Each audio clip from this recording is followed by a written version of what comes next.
Ladies and gentlemen, your Walton High School marching band.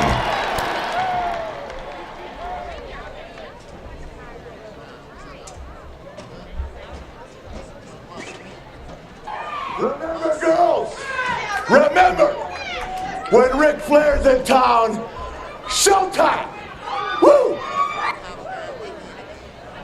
The Walton Booster Club would like to thank the following sponsors: Steve Raymond Chevrolet, Legal Shield, Corrective Chiropractic, Indian Hills Country Club, Walton Communities, Dixon Painting, Atlanta Dental Spa, Stockyard Burgers and Bones, Righteous Q Barbecue, Soul Saving Barbecue, Taqueria Tsunami, Roll On In Sushi, Altitude Trampoline of East Cobb, Metroderm PC, Walton's #1 choice for dermatology, Georgia Landscape, Plumbing Express, Jersey Mike's, Northside Hospital, Waldron and Lee Dentistry, Panacea Plumbing, Atlanta Oral and Facial Surgery, and Houck Law Firm.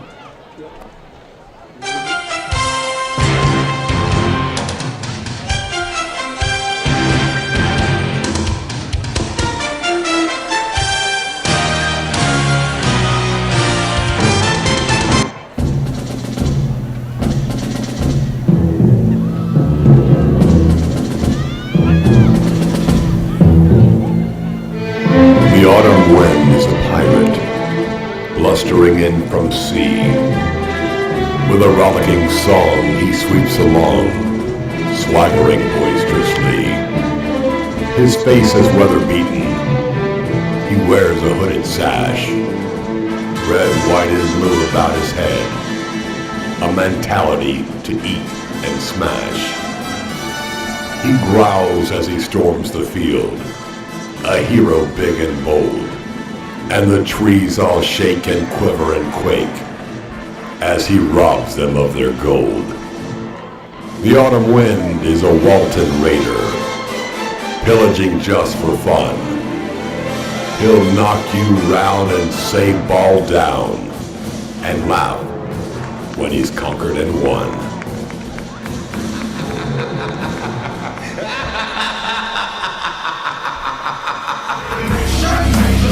Let's go, Raider Nation. Let's go, Raider Nation. Are you ready for some football? You are ready for the football. Raider Nation. Let's go, Raider Nation. Let's go, Raider Nation. Are you ready for some football? You are ready for the football. Raider Nation. Let's go, Raider Nation. Let's go, Raider Nation. Are you ready for some football? You are ready for the football. Raider Nation. Let's go, Raider Nation. Let's go, Raider Nation. Are you ready for some football? You are ready for the football. Raider Nation. Let's go, Raider Nation. Let's go, Raider Nation. Are you ready for some football? You are ready for the football. Raider Nation. Let's go, Raider Nation. Let's go, Raider Nation. Are you ready for some football? You are ready for the football. Raider Nation. Let's go,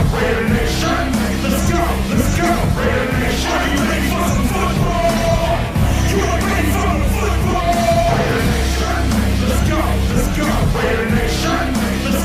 Let's go, Raider Nation. Are you ready for some football? You are ready for the football. Raider Nation. Let's go, Raider Nation. Let's go, Raider Nation. Are you ready for some football? You are ready for the football. Raider Nation. Let's go, Raider Nation. Let's go, Raider Nation. Are you ready for some football? You are ready for some football. You are ready for the football. Raider Nation. Let's go, Raider Nation. Let's go, Raider Nation. Are you ready for some football? Once again, captains for tonight's contest: number 8, Ryan Polinsky; number 10, Connor Cummings; number 34, Tanner Daniels; and number 64, Patrick O'Connell. Captains for the visiting Wolfpack: number 24, Makai Jones; number 33, Ethan Goad; and number 41, Gabriel Lundy.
Hello, Raider Nation, and welcome back to Raider Valley. Tonight we're here for the Walton Raiders versus the North Paulding High School football game. I'm Evan Kroll, and alongside my broadcast partner Trip Smith, we're excited to bring you the Raider Vision coverage on YouTube for this game. The Raiders come off a loss versus the North Cobb Warriors last week in their second region game of the season.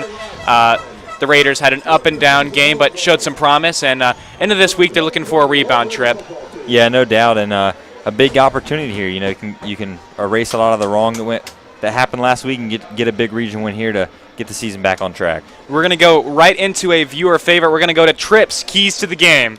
Yeah, so some big keys this week. You know, you take off last week and, you know, you look at some things that happened, and, you know, the number one key, I think, is win the turnover battle. It's the biggest thing in most games, but tonight especially, I'm sure that's something they talked about in practice and scrutinized a lot, but you got to win the turnover battle. Can't give the other team extra possessions. Got to keep the ball. And, you know, that kind of goes hand in hand with my second key, which is control time of possession. You got to dominate the time of possession. When Walton has done that this year, they've put themselves in good position to win games, and they've been very successful.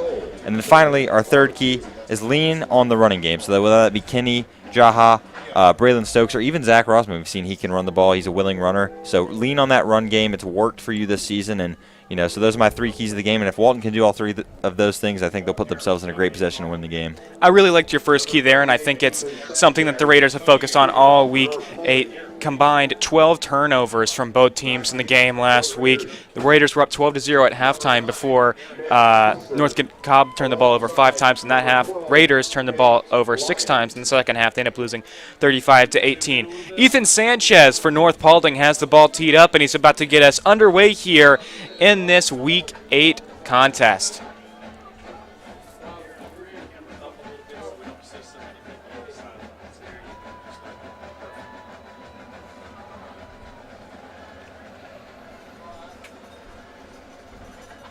And we're underway here in the final regular season game of the 2020 to 2021 season here. It's been a crazy year in terms of COVID, and we didn't know if we would see the real senior night. The class of 2021 has meant so much to this organization, and that's why they had their senior night in their first home game, because in a world of uncertainty, you never know what can happen. But we finally made it, everyone. This is the final regular season game of the season, and the class of 2021 has certainly left their mark, and we'll get to see some of those guys out here right now.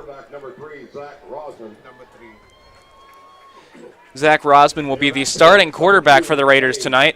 The Warriors show a cover 2 look to come up with their 2 deep safeties at the 30-yard line. He's going to pitch it outside. It's going to be A.J. Brown. He makes a move at the 26-yard line, and it'll bring up a 2nd and 4 for the Raiders. Interesting to see A.J. Brown out there starting at running back, but you know, in comes Braylon Stokes. But A.J. Brown, he's been a really nice gadget player for the Raiders this year. We've seen him in offense a little bit this year, and he's made some really big plays for them.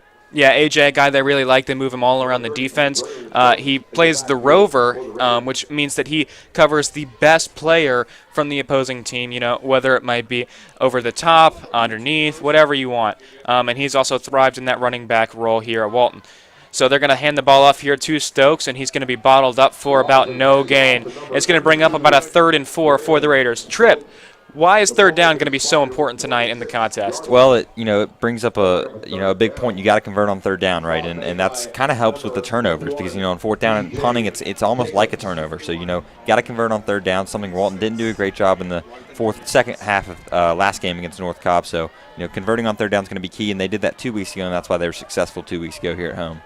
Raiders are going to come out with a trips look down at the bottom with 1 receiver isolated up top.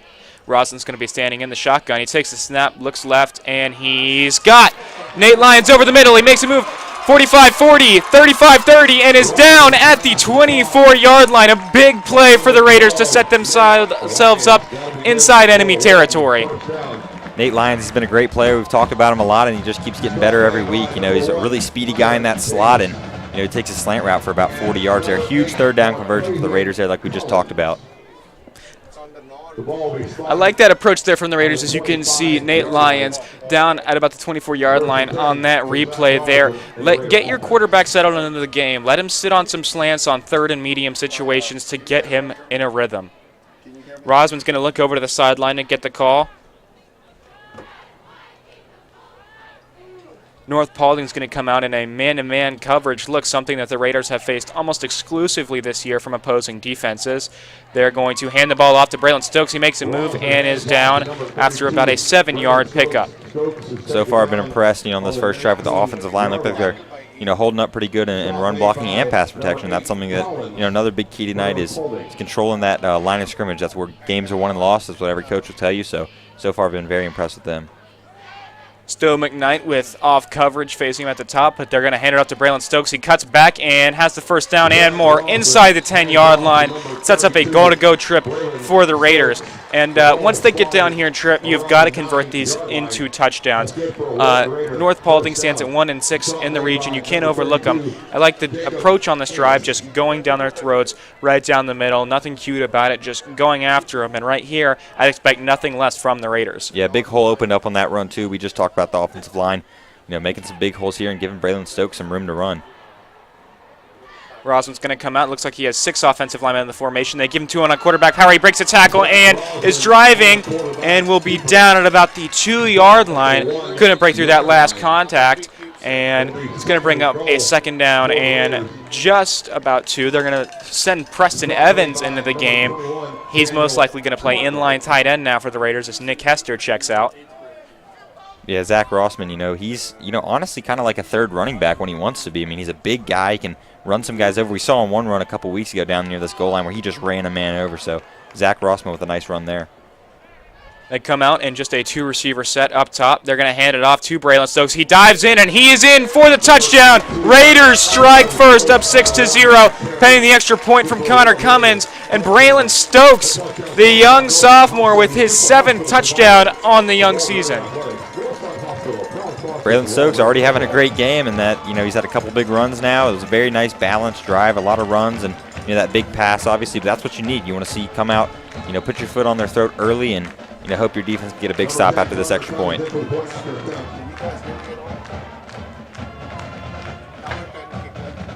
The kick is up and good, it looks to be, from Connor Cummins. 7-0 Raiders over North Paulding. And Tripp, very methodical and really intelligent drive there from the Raiders. They set up a lot of stuff, like you mentioned, in the running game, getting it going. That can set up early or later stuff. You see right there on that goal line, you got the touchdown from Braylon Stokes, which can set up maybe a read option in that same thing. You bring A.J. Brown into the game. You give him a look at the speed option. There's so many things they did on that drive, and it worked out really well, as we can see. 7-0 Raiders with Connor Cummins out to give the ball to North Paulding. Yeah, and you saw on that drive, they got some good first down yardage you need. You can't set yourself up slow in that first down, and that's usually a huge down. You get 5 yards on first down, and it sets your offense up. You can open up the playbook, and that's what we saw there. A couple of big runs from Braylon Stokes. That obviously on that third down, that slant that Nate Lyons took down to the 24. So, really great drive, and I'm sure Coach Bruner's going to want to emulate that next time they're out on the field. Connor Cummins, one of the best place kickers in the state of Georgia, awaits, and he's going to come up and he will hit it. Looks like through the end zone. It'll be a touchback, and the North Paulding will be set up at about their 25-yard line. The ball will be spotted on the 20-yard line. As North Paulding make that the 20-yard line. Actually, I was in my NFL mode there. But so they're going to have to drive 80 yards here. And one of the bright spots last week for the Raiders was this defensive line. They gave the North Cobb quarterback almost no time to throw. They were collapsing the pocket, making lanes tough. And that's something they've done all season. It's really the strong suit, surprisingly, of this defense. They're going to come out empty here, North Paulding, send a man in motion. They're going to hand it off to no, that is not Cameron Cook. Number 5, Jeremiah Ray, all the way up to the 40-yard line. A little trickeration there from North Paulding. They send a man in motion, and then they end up in a split set with the running back behind and to the right of the quarterback, Kyle Bird. They're going to come out here with a fresh set of downs. Bird looks right. They're going to go right back to Jeremiah. He makes a couple moves and is down the sideline. He gets out of bounds, and that's 2 straight pickups for Jeremiah Ray.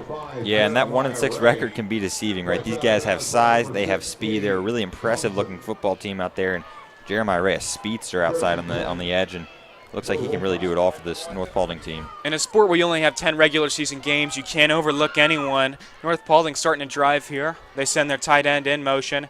They're going to pitch it outside. It's going to be Cameron Cook. He is stopped behind the line of scrimmage. Multiple Raiders are out there, and it looks like it was number 2, A.J. Brown, in the backfield, as per usual. A.J. Brown, he does it all, right? He's a guy who can play offense, defense, special teams. He can really do it all for this team, and super important player. Nice tackle there for a defensive back, but he kind of plays like a linebacker sometimes with that speed around the edge. Got offers to Kent State and Boston College. Was about to make national headlines as a recruit this summer before COVID, so he's looking to put together impressive junior tape. They are going to hit it in the flat. It's going to be Jeremiah Ray again. It's going to bring up a 3rd and short for the North Paulding offense. Heavy dose of Jeremiah Ray on this drive, and he's a really speedy guy, and he can really do it all. He can run the ball. He can, he's a really good pass catcher, and we've seen some big plays from him already, and I'm sure they're going to look to him some more in this game. Really impressed with Kyle Bird here so far. Hasn't pushed anything down the field, but just taking what the defense has given him, run it really well. He's going to get another speed option look. He's going to pitch it outside, and he has nowhere to go. Ryan Polinsky made the first hit. A.J. Brown cleaned it up. 4th down, North Paulding. Looks like they're going to line up to go for this right here. 4th and 6 play, you can see it right there. Ryan Polinsky isn't fooled at all. Wraps him up, and A.J. Brown finishes it off. Kyle Bird gets the call from the sideline. It'll be interesting to see if they actually do go for it here. Everyone in tight. Got 11 personnel, 1 tight end, 1 running back. They do drop back to pass. He's looking deep, and it is going to be off the fingertips of Briley Stillwell. And it's going to be a turnover for the North Paulding offense. Raider defense holds, and this offense is going to take back over for the Raiders. Yeah, big stop there. There's a couple big gash plays, and the defense settled in there on that 4th down, so really nice job there. We can tell that North Paulding is going to be aggressive on offense. They're going quick. They're not scared to go for it on 4th down. They've got some speed, so a really good stop for the Raiders and an opportunity to push this to a 2-possession lead. Kyle Bird right there, one of the most impressive things to me about that play, he was clearly looking downfield. He thought he could get a little rub action in the secondary with 2 receivers coming across, and it was not open. He had to settle short, and the incomplete pass is going to set up the Raiders here on the 40-yard line with good field position. It's going to be a flag on the field. There's a flag on the field. Looks like the penalty assessed against the Raiders. Seems like it's going to be a false start against the Raiders. They'll back up to 1st and 15. Yeah, we talked about 1st down, and you really don't want to set yourself up in bad positions at 1st down, especially when you have good field position like this. So I'm sure Coach Bruner's not going to be happy about that one. One thing that I did want to talk about, the 1-6 record can be deceiving. Obviously, North Paulding isn't where they want to be, but they can take all their non-region games and ball it up and throw it in the trash because they don't matter. And this win would do a lot for them and their state playoff hopes because for those listening, the only thing that matters for the state playoffs to get in is your region record. So a big game here. Both teams need a win. Rosman's going to take the quarterback power. He breaks the tackle but is brought down behind the line of scrimmage. It's going to be about a 2nd down and 11. Stop made by number 32, Jacob. Yeah, like you said, these region games are so important. The first part of the season, it's almost like the games they do matter, but it doesn't matter in the grand scheme of things for your playoff hopes. And both teams sitting, I believe, at 1-1 in the region. So a big opportunity here for the Raiders and North Paulding to put their playoff hopes back into the picture. If you remember, the Raiders made the region or the state playoffs last year after a 3-2 region record. North Paulding sits at 0-2 in the region, while the Raiders are 1-1. So this game could be a big swing in region. Rosman takes the low snap. He's going to look over the middle, and it is going to be caught. Stone McKnight makes the adjustment and sets up a 3rd and medium for the Raiders. Yeah, there's Stone McKnight, obviously the favorite target of Zach Rosman, and he's made some really big catches. That was a tough catch there too. You see right there, he readjusts to the ball. He drops it at first. Great play by the defensive back, but keeps his focus, gets the fingertip grab, and sets up a 3rd and 4 for the Raiders here. They're going to come out in the 4-receiver set.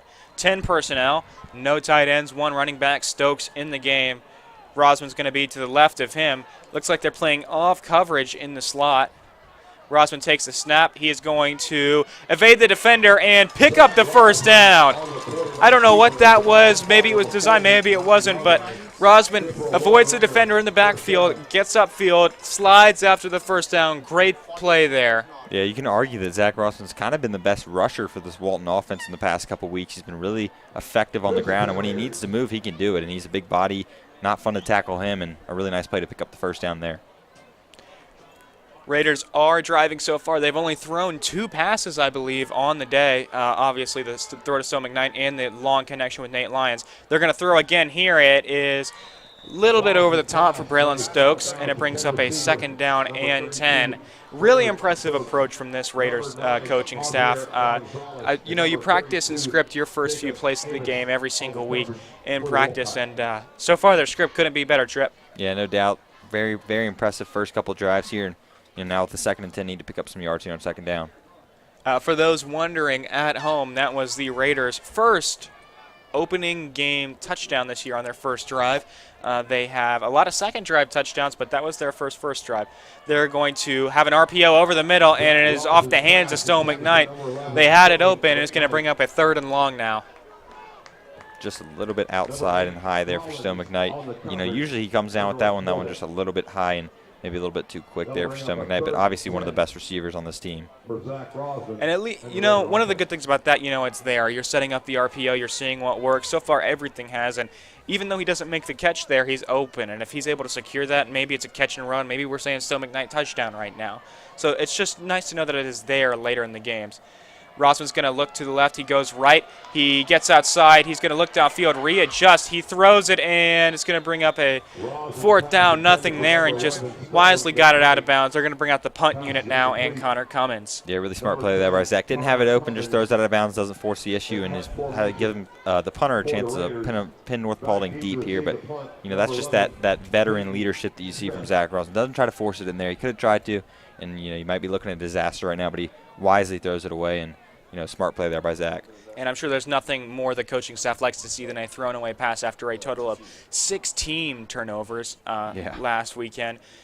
So that's good for the Raiders. Connor Cummins going to boot it away. It is going to be fair caught at about the 6-yard line. Great punt by Cummins, and he has the North Paulding offense pinned deep. And that's what you wanted to see right there. And that starts with Zach, and a great punt there by Connor, who really does it all for the special teams. He kicks kickoffs, punts, and extra points and field goals. So really, really versatile player there. But, you know, Raiders with another opportunity here with the ball down at the, looks like the 6-yard line here. Raider defense is going to come back out. They've stymied many teams throughout the season. Gave up 35 points last week. A lot of that was due to the bad field position they were given as a result of the turnovers. They're going to come out here with just one deep safety in Cade Thompson. They're going to hand the ball off, and the Raiders are all over it. It's a group effort. It's going to be minimal gain there. It's going to bring up about a 2nd down and 8 for the North Paulding offense. Number 25, Pierce Huntley. And number 8, Ryan Polinsky. Seeing some people look ahead in the comments. Even though we're only in the first quarter, the Raiders have Harrison next week and then Marietta both away. The ball carrier is brought down right near the sticks by A.J. Brown. So this region slate trip is going to be very important for the Raiders. Again, it starts right here. North Paulding's playoff hopes are not over. You know, if you win out, you go 3-2. Raiders made the playoffs last year as a 3-2 and got home field advantage. So there is room for error in your region schedule as long as you finish out strong. They're going to come out, press coverage, everyone in the box. They're going to fake the handoff, and Kyle Bird is taken down, but not before he gets the first down. He extended right there, and the chains will move to set up a North Paulding first down. Yeah, I've been impressed with Kyle Bird here. Looks like he's in command of this offense. You know, he can run. Obviously, he's running that option a little bit, but so far has a pretty good arm. But yeah, I've been impressed with him, and this offensive line is really, really big for North Paulding. Impressive-looking offensive line here. They've got 6 down linemen in the game. They're going to send a man in motion. Berg gets a snap. He rolls outside. He looks to the right. He throws back to, that's going to be Briley Stillwell, someone that we told about before we came on the air, was going to be a big-time playmaker for this North Paulding offense. He has already gotten a couple targets tonight, and there's his first catch, but he's also an impressive-looking receiver, and so he's obviously a big target for them. And these receivers from North Paulding group, this is a very nice-looking receiver group. They have some big tight ends, and overall, this offense is really impressive looking so far. Kyle Berg gets a snap. He's going to look right. He's going to throw over the middle, and it is caught. That's going to be number 81, Dawson Rhodes, the tight end, get open across the middle and move the sticks. Yeah, there's that big body we just talked about, and there is a flag down in the backfield, so it looks like this one might be coming back. North Paulding and Walton walking back right now, but a great throw there and a great catch. Dawson Rhodes has got a really nice body for a tight end. He looks really long, really athletic. They were looking for him on that failed fourth down play. He just couldn't find separation in that Walton secondary, but he made a nice play there, although it appears to be all for naught as they will back up for about second down and 12, it appears. Yeah, interesting to see what the call is here. I believe it's going to be a holding on. Personal foul against North Paulding. It's dueling personal fouls, so we were wrong. The play will offset. The catch by Rhodes will stand.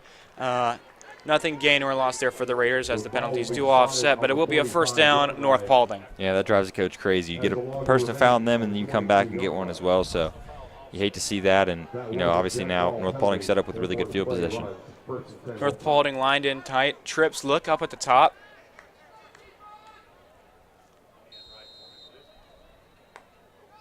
Berg gets a snap. He throws a quick pass outside.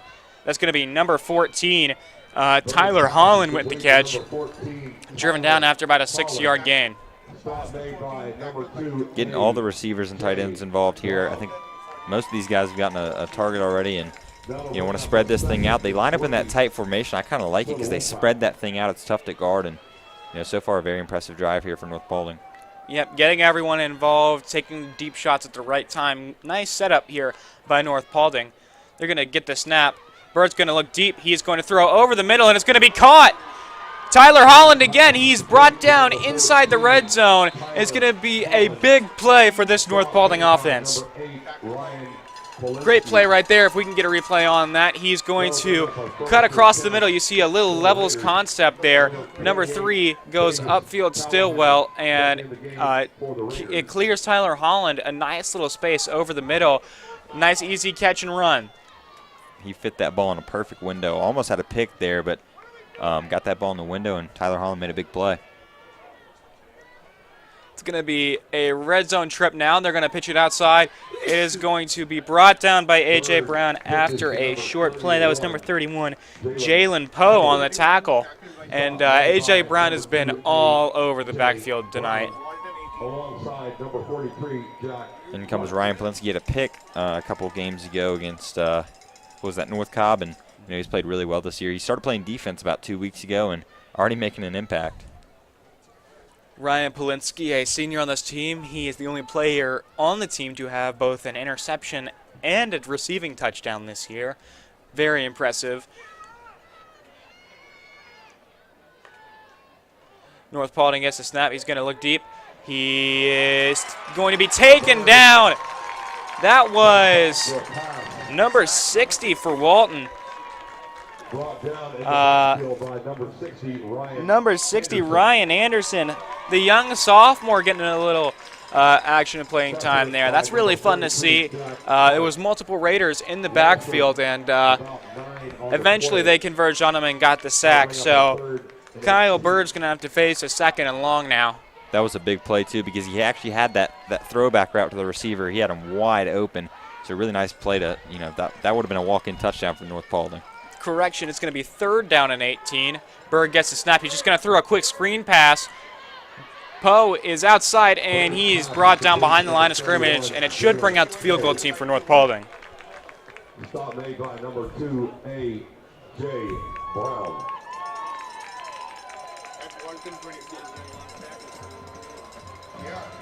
So nice little drive there put together by North Paulding. They moved down the field efficiently. They had nice schemes, took deep shots at the right time, utilized the middle of the field, and with about 5 seconds left in this first quarter, they do not get the kickoff. So they will kick to open the second quarter. We are through one here in Raider Valley. Walton Raiders 7, North Paulding Wolfpack 0. Yeah, one thing I've been impressed with the Raiders already, they've had 2 drives for North Paulding get kind of deep in the red zone, and the Raider defense stiffens up there. That's that bend but don't break kind of defense, and so really nice job to force a field goal here. It's a long field goal, too. Looks like it's going to be about a 40-yarder, maybe a little bit longer, but great job by the Raider defense. You know, after giving up a couple big plays, to not panic, stay in there, keep taking what the offense gives you, and you know they force a field goal here. So really nice job by the Raider defense. Like we said, the Raider defensive line that we mentioned at the top of the broadcast has made plays all season. You see right there, North Paulding was scheming on that third down play to do a throwback over the top. He was wide open, but like we said, the Raiders converge, get that pressure to get the sack, and it ends the drive. If you can't see over the defensive lineman's head, there's no way you're going to be able to get the ball downfield. So we are now at the start of the second quarter here in Raider Valley. The field flips every quarter, and the North Paulding kicker is going to try about a 40-yarder, it looks like. Maybe 41 yards. Once again, number 38, Sanchez in to attempt a 41-yard field goal. Number 83, Evan Waller with the hold. So Ethan Sanchez is out. He's going to get his first field goal attempt of the night. Yeah, he's a really good kicker. He does it really all for them, like Connor Cummings, too. So an impressive guy, and see if he can knock this one through from about 41. Ethan Sanchez out now. They are going to start the game clock. They get the snap off. He kicks it, and it is partially way blocked. right. I think it was partially blocked, like Tripp said, and the Raiders stymie the North Paulding offense again. Turnover on downs on the first series, and then a blocked kick, we think, on the second series. Let's see it again. I think maybe a fingertip on it by Marcus Allen coming off the edge. I do not know. I do not think it would have been good either way, but regardless of that, we're going to get the Raiders out now, and here we go. Freshman quarterback Jeremy Heklinski is in the game. Heklinski last week had the 85-yard touchdown pass to Rawson McNeil. Certainly has made plays this season, so we'll get to see what he can do right here. He's going to get the snap and hand it off to Kenny Jaha. Nice blocking, and he gets upfield, breaks a tackle, is out across the 35-yard line, and it's got a nice play for the Raiders. Yeah, Walton likes to do this kind of 2-quarterback system. You know, they give each guy an opportunity, and you know he hands it off there to Kenny Jaha, who's a really impressive back and a really good back when he can stay healthy. So nice run there, but you know I kind of like how Walton does this 2-quarterback system. It lets both guys get in the game and see some action. That was a nice seal block there on the outside by, I think, number 50, Philip Eichlezer. I'm sorry if I'm saying your name wrong, but it was a nice block nonetheless. They're going to get a handoff to Jaha. Again, he breaks first contact, manages to not go down, drives ahead, and it's going to be very close to a first down. So Jaha this season, one thing he told me in the offseason that he focused on was keeping his balance. He tore his ACL as a sophomore, had a long knee rehab, and only played 5 games last year, was an honorable mention for all region, played very well in his limited time, but he told me that he enjoyed being kind of the bruising tailback last year, even though right now it looks like the Raiders are going to be marked back. I think they're saying his knee was down in the backfield. That did not look like it went down from up here. We're going to see right here, gets the snap, moves off balance, no, and it did not go down. That's a bad call. I did not touch. It was close, but you can see he gets the hand on the ground right there, pushes up, avoids going down. It's going to be a 2nd down and 13, no matter what. So it's going to be 3 receivers at the bottom for the Raider. They have, that looks like 6 offensive linemen in the game, or they have Tanner Daniels in there. He says, and here, they pick a flag up.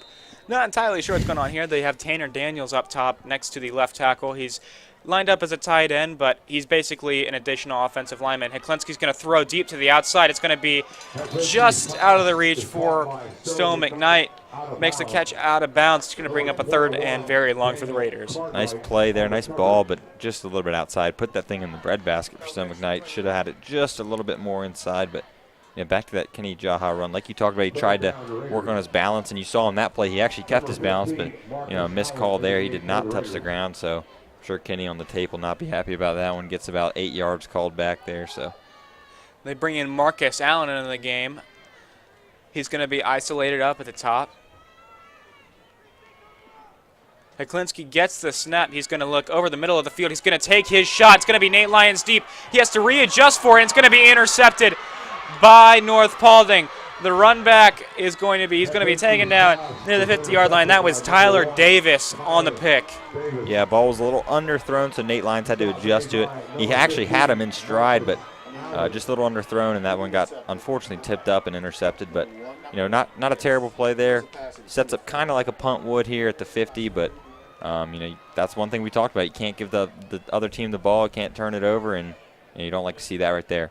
Heklinski was just a few inches off on that pass. I'm going to try to take positives from anything we can. Nate Lyons has gotten wide open for the Raiders. He had the big 40-yard catch in the first quarter. Was open there. And Heklinski made the right read. He was open and cut it loose, and it was just mistimed by a little bit.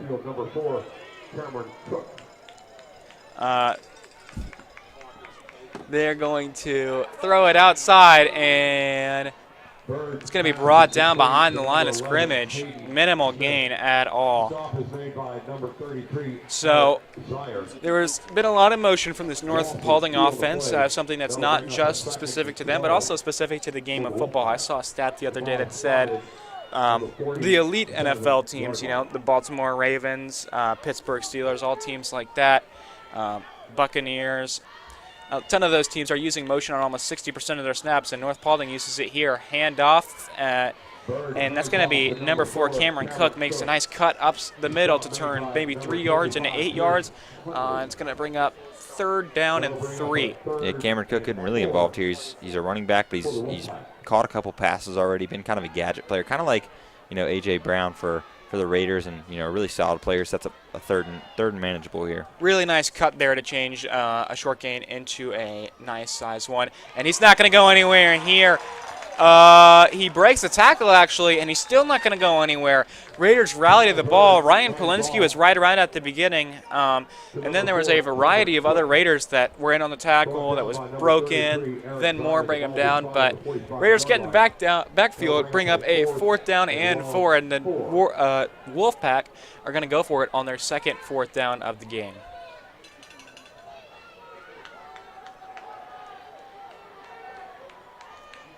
They're going to get the snap. He's going to look over the middle of the field, and that is going to be Briley Stillwell with the catch to move the chains for the Wolfpack offense. Yeah, we've called his name a lot tonight, right? Briley Stillwell, obviously a really impressive wide receiver.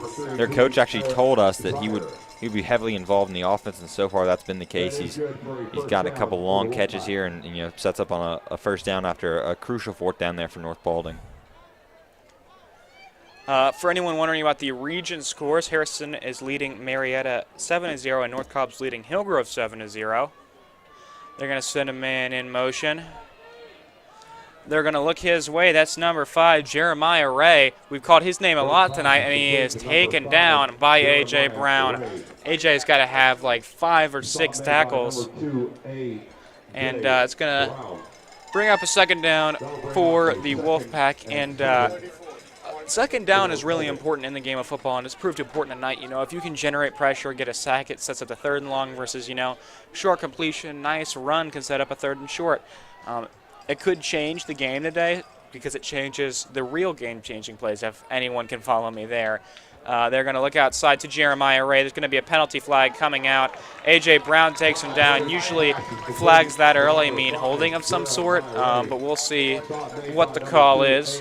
A.J. Brown, man, that's another tackle for him. It might be coming back here, but he's flying around this field tonight. Been very impressed with him. He's been on offense and defense, and really another really nice tackle right there. We just showed the replay you see right there. He was initially blocked, managed to shed the block, bring him down all in one motion. Really nice there. It's going to be a holding penalty on North Paulding, and they're going to back up for the 2nd down and long. Is the call assessed against the Wolfpack.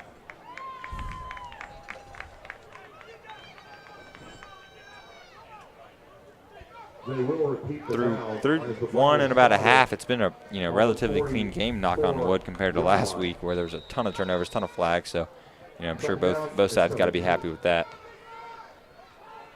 It's going to be a handoff. Raiders rally to the ball. It's going to be number 4, Cameron Cook. And unlike a ton of my predictions this year, Trip, that one actually worked out well there, I talk about second down, holding penalty. Now you bring up a 3rd and long versus what would have been about a 3rd and short for the Wolfpack. So nonetheless, we're going to get a 3rd and long try here for the Wolfpack. I'm about 4 for 400 here this year on my predictions. I'm right there with you. And Wolfpack are going to line up empty set. Kyle Bird is going to make some checks at the line. Wolfpack are looking to the sideline for their call, and they get it now. Bird makes some reads at the line of scrimmage. He's going to get the snap, look right. He's going to throw right, and A.J. Brown's in coverage, and they're going to throw the flag on him. That's tough right there. Maybe we can get a second look at that one to see if that was pass interference. Yeah, a lot of times on those deep balls right here, you'll see, he doesn't really turn his head, and sometimes the refs will call that when he doesn't turn his head. I thought he was in decent position. If he turns around, he can make a play on that ball, but that's one of those that just really drives the coach crazy. On a 3rd and long, you get a PI, and that'll set him up with an automatic first down too. So they're going to get the ball at the spot of the foul. They're going to say that it occurred at the 26-yard line. So I don't think that happened at the end of the route. That may have happened sometime during it. So not as bad as it could have been, because I think he may have been at about the 15-yard line when they ended up colliding when the ball was there. So they're going to be set up with a first down at the 26-yard line. They hand it off to Cameron Cook. He bounces up the middle and is hit really hard on the ground. Took a shot there, and he is down. Cameron Cook got blasted by, I believe, Ryan Polinsky coming up the middle, made a really nice hard hit. And hopefully Cameron Cook's okay. He looks to be fine. He's getting up under his own power. Probably just had the wind knocked out of him, so that's good. He'll go to the sideline for a minimum of 1 play, and we will get the 2nd down and 3 try. Yeah, it was a big hit by Ryan there, and came down the middle, and good collision by both players there. And hopefully Cook is okay there. He looks to be all right though on that sideline.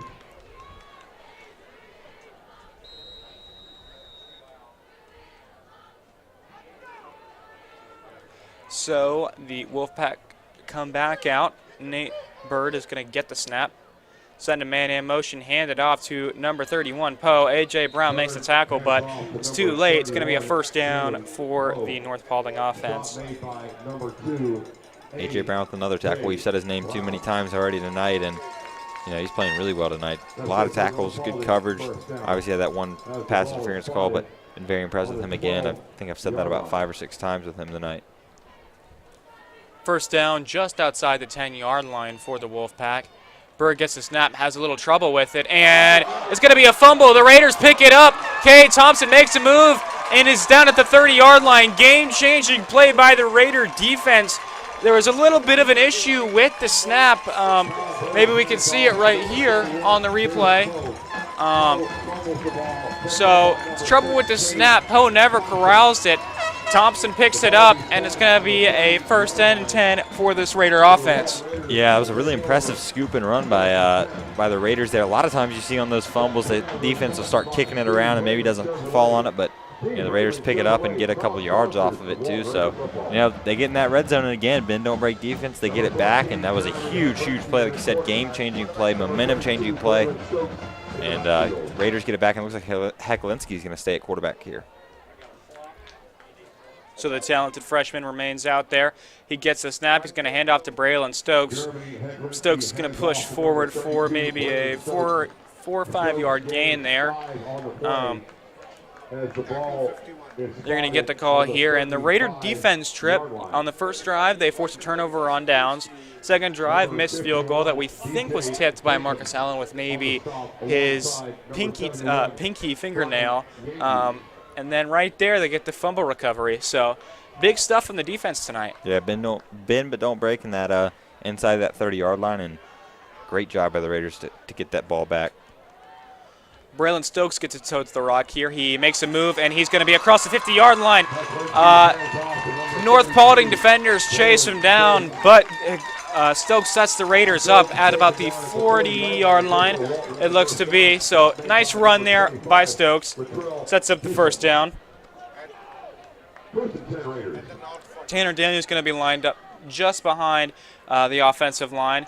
He's going to make a block. Really nice thing there. And North Paulding is going to come in, make the tackle. Really impressive start from the Raiders tonight on the ground, Trip. Yeah, really good job. Like we said, they kind of needed to pound that run game, and they've done it really well tonight. And been very impressed with Braylon Stokes and Kenny Jaha, and even Zach Rossman when he gets in there. He's had some nice runs on the ground, and getting a lot of guys involved. I talked about it before the season started in an article I wrote. Tanner Daniels is the X factor for this team. He's got an offer to Birmingham Southern. He plays as a sixth offensive lineman, fullback, anything you want him to do. He's going to make a seal block there as Kenny Jaha is going to drag forward for a 3rd and short.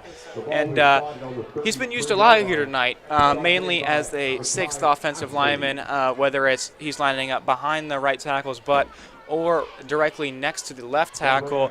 He makes nice seal blocks. He can make combo blocks in the run game. He's very, very impressive. He has the power to play like an offensive lineman at the next level. So great stuff from Tanner tonight. They're going to send him in motion here. It's going to line up behind the left tackle. Huklinski doesn't like what he sees, looks over to the sideline, and the Raiders are going to call a timeout just before this 3rd down and 3 play, just outside the 30-yard line for the Raiders. 3 minutes and 20 seconds left to go in the first half of the final regular season home game here for the Walton Raiders. Now, I did want to bring up, it will be me and Tripp's last regular season broadcast together, but if the Raiders are able to win, I don't know exactly what it'd be, but they were 3-2 in region last year, and they hosted a home playoff game, so you'd have to think 3-2 is the mark. So for everyone wondering, if the Raiders host a home state playoff game, we will be back here broadcasting. So just pay attention to what they do. Pay attention to whatever it is, Twitter, maybe the GHSA website. Look at the Raider results, Raider schedule. If they play a home state playoff game, me and Tripp will be back. But it is a good point to bring up that Tripp is on the varsity Walton basketball team. So if we aren't able to be back here, you can still go see Tripp and myself down in. I don't think it's called the Pit anymore, obviously. No, they haven't the Palace, baby. The Palace. You can go catch him in the Palace, go to all the road games, buy your Tripp Smith fat head, whatever it may be. So that's my little monologue there, but we're going to come back out here for the 3rd down and 3 for the Raiders. I don't think you want that ugly mug floating around your house. He's going to hand it off to Jaha. He's going to bulldoze, and he's going to get pushed forward. It's going to depend on the spot, but I think they're going to say really he's close. Inches short. That's what the back judge, or the line judge rather, is indicating. And offensive coordinator Chris Hirschfield's got a decision here, but I don't think it's really much of a decision. Whenever it's 4th and inches, you usually see the offense go for it. They're going to send. Take the quarterback out. So Yeah, kind they of a do this wildcat. dual quarterback thing. Or not dual quarterback, sorry. They run Wildcat with A.J. Brown. They like to direct snap it to him. I'd expect it just to be a standard run by A.J. Brown instead of the handoff to Braylon Stokes. They had a tying go-ahead touchdown against Roswell against this. Of course, he gets the carry here. And what else is new? A.J. Brown's making plays, moved the chains for the Raiders to set up the new set of downs, and Huklinski enters back into the game for him. A.J. Brown, man. I'm not even going to say I'm impressed with him because I've said that about 1,000 times, but he's having a great game and doing a lot for the Raiders here. And those are the guys you need to have a successful team. You know, on these high school teams, you got to have some guys that can really do it all for you, play both sides of the ball, and that's something he really provides. And he provides a spark for the Raiders. I mean, anytime there's like a 4th and short like that, he's going to get in there and make a first down. You just know it's going to be a first down too. Ball on the 27-yard line. Huklinski takes the snap, hands it off to Stokes, and he's bottled up.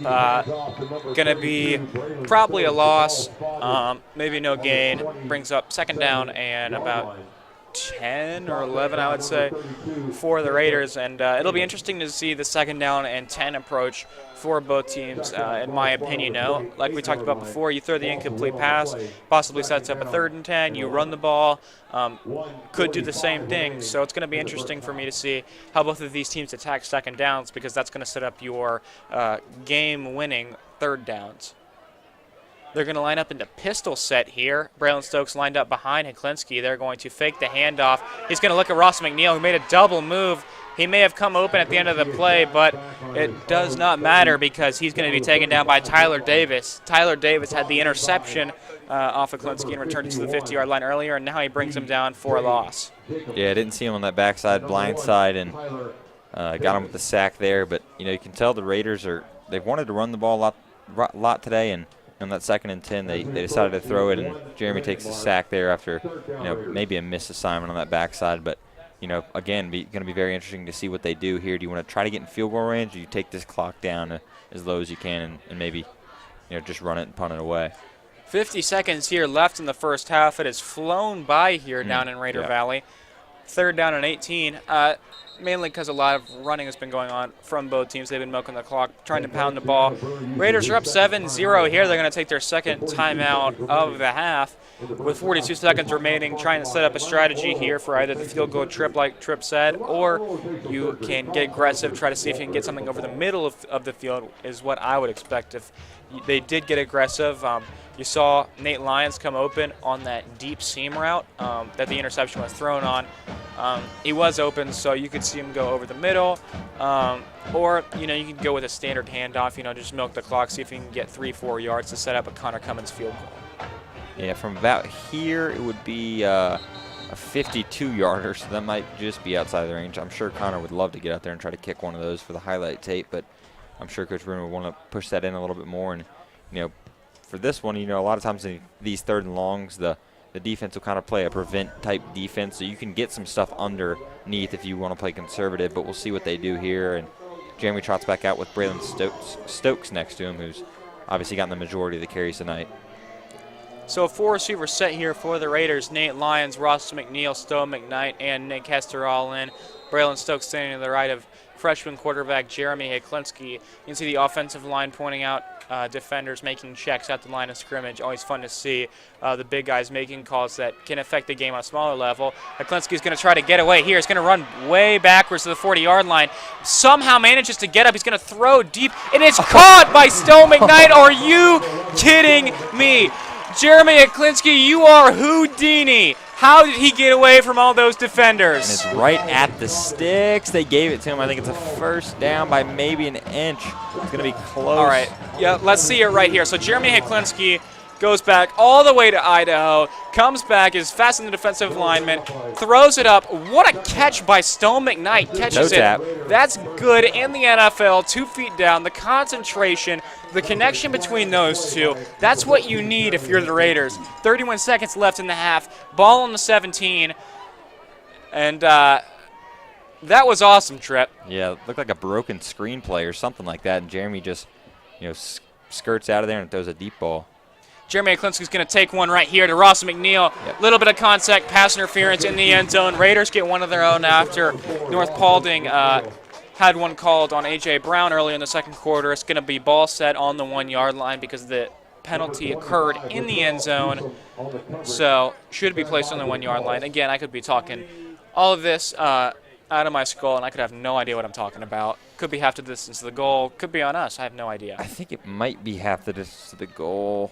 I'm not sure here. I don't remember if that's just the NFL rule, because I know in college that, a PI like that is going to be 15 yards or half the distance of the goal, and it is going to be a pass interference. Good call there. Rossman was getting held. But, man, that play a couple of plays ago, man. He spins out of there, had 4 guys in his face, and he, nonchalantly kind of runs out and just throws on to Stowe McKnight, who's been incredible this year. That's an electric play by the Raiders. That was I'm still at a loss for words. That was insane. It is going to be half the distance to the goal, so goes to show. I don't know what I'm talking about. I'm just up here talking. It's going to be a ball at the 9-yard line, so 1st and goal try for the Raiders. It's going to be press coverage across. Probably going to see a run here. Stokes breaks the tackle. He's got a block on the outside. Wow, nice Easy block. touchdown. Ross McNeil right there. When we get the replay of it, watch Ross McNeil. We're not going to get one. We didn't get it. But Ross McNeil takes on 2 defenders on the outside. He has the outside leverage. Pushes him back, gets another defender, the safety trying to get the angle, then goes right back to his man, pushes him back, and it sets up Braylon Stokes' touchdown. Great block by McNeil. I believe that's the 8th touchdown now on the season for Stokes. He's got both of the touchdowns here in the game for the Raiders, 13-0. Connor Cummings is going to kick right now. Nate Lyons, the holder.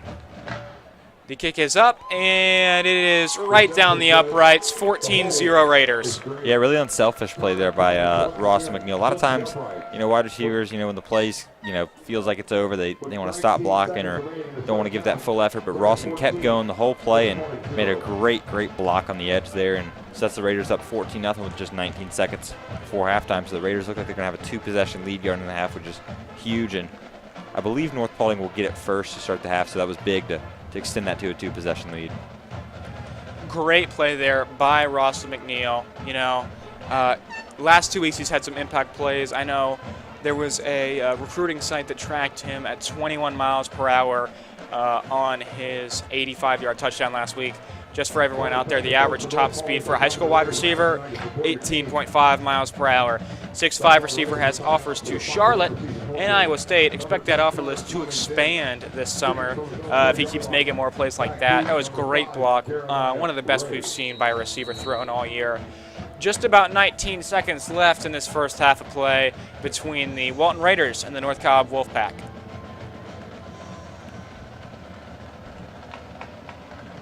Connor Cummins kicks it off. It's going to be a touchback. All kicks into the end zone are touchback per the GHSA high school rules.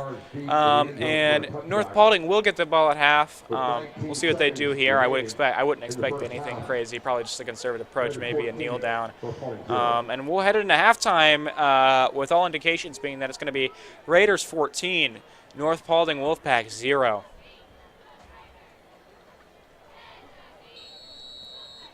Like we mentioned earlier, it is the official senior night, the real senior night for the class of 2021 for Walton, last home game of the season. They had one on the first home game of the season because in this uncertain world with COVID, you never know what's going to happen. So this is the real senior night. We finally made it.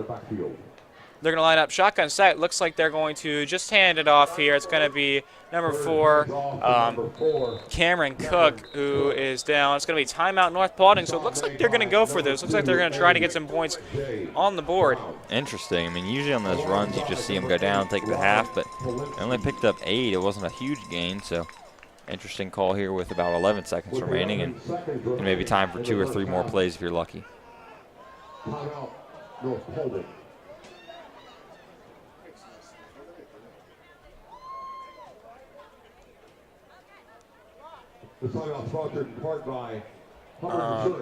So like we said here, 11 seconds. Pretty interesting move by North Paulding to run the ball, call the timeout, and then try to get some points. But again, that's why they're football coaches, and me and Tripp aren't.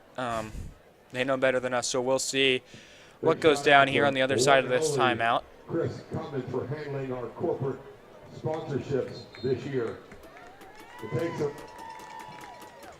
It is going to be second down and 2. Ball on the 28-yard line for the Wolfpack.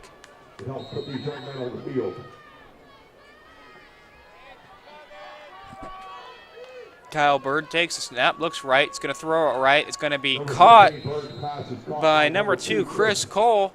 Gets out of bounds at the 38-yard line, and 6 seconds left in the half. You'd think they probably only have 1 or 2 more plays left. Yeah, that one took 5 off, so in theory you could do 1 more of those, probably get another 10 yards probably again, and then you take your deep shot to the end zone, Hail Mary type throw, unless you have a crazy play right here, but we'll see what happens. It's going to be Bird looking back, going to just check it down to number 4, Cameron Cook. It's going to take us to the half. Raiders 14. Wolfpack 0 at halftime. North Paulding's going to get the ball at the start of the second half, and me and Tripp will see everyone when we return.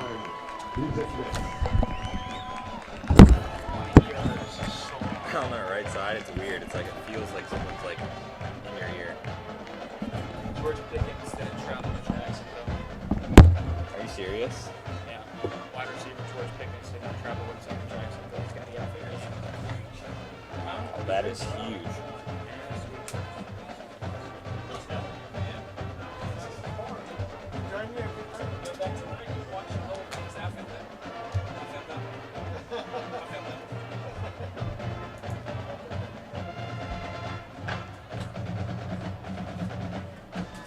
That's crazy. That's huge. They're gonna. I predicted Florida to win anyways, but now they're gonna win. So, any of those long plays, did you need anything, Kurt?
footballs. His goal is that for every point he scores on the field, it scores additional funds for additional research for pediatric cancer patients.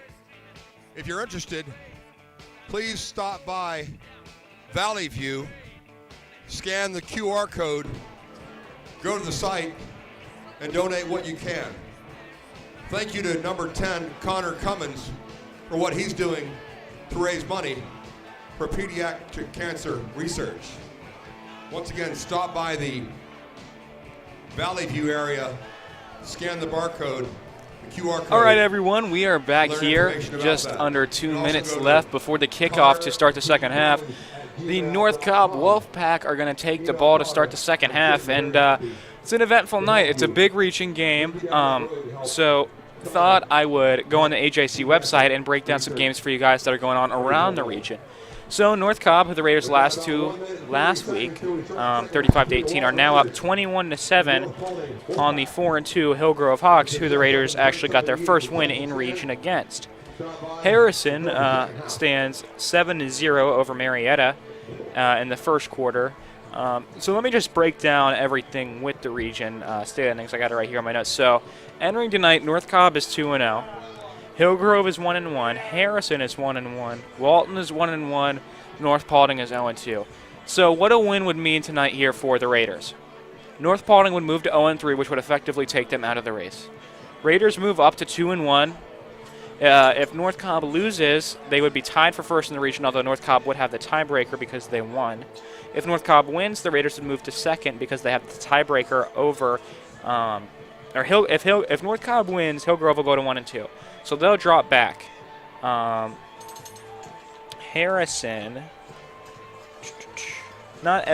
So not everything's on here. I think Marietta. I want to say Marietta is also 1-1, although I'm not 100% sure.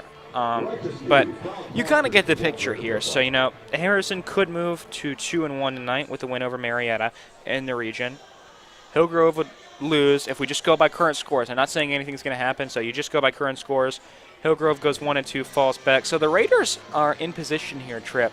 Depending on what the outcomes of the games the next 3 weeks, including tonight, they still have region title hopes. Yeah, no doubt. I mean, a lot of times with these, these region games, anything can happen. I feel like these teams are, pretty even across the board in this region. Very good region, very competitive region, and I don't see a team that's dominant, which provides opportunities for Walton to. You can win this region. So one loss, you control your own destiny still, and I think the Raiders would love a region title, and I believe that would allow us to host another state playoff game, which will be awesome. We get to be back here on the call. I'd love to have one more or maybe even two more, but everything's still in front of the Raiders, no doubt. You're sitting at I believe 3-4, and with a chance to win here tonight, you get back to 500. But more importantly, be 2-1 in the region and have an opportunity to win this region championship, which you don't want to get ahead of yourself, but everything's still in front of the Raiders, definitely, and still a chance to have an extremely successful season.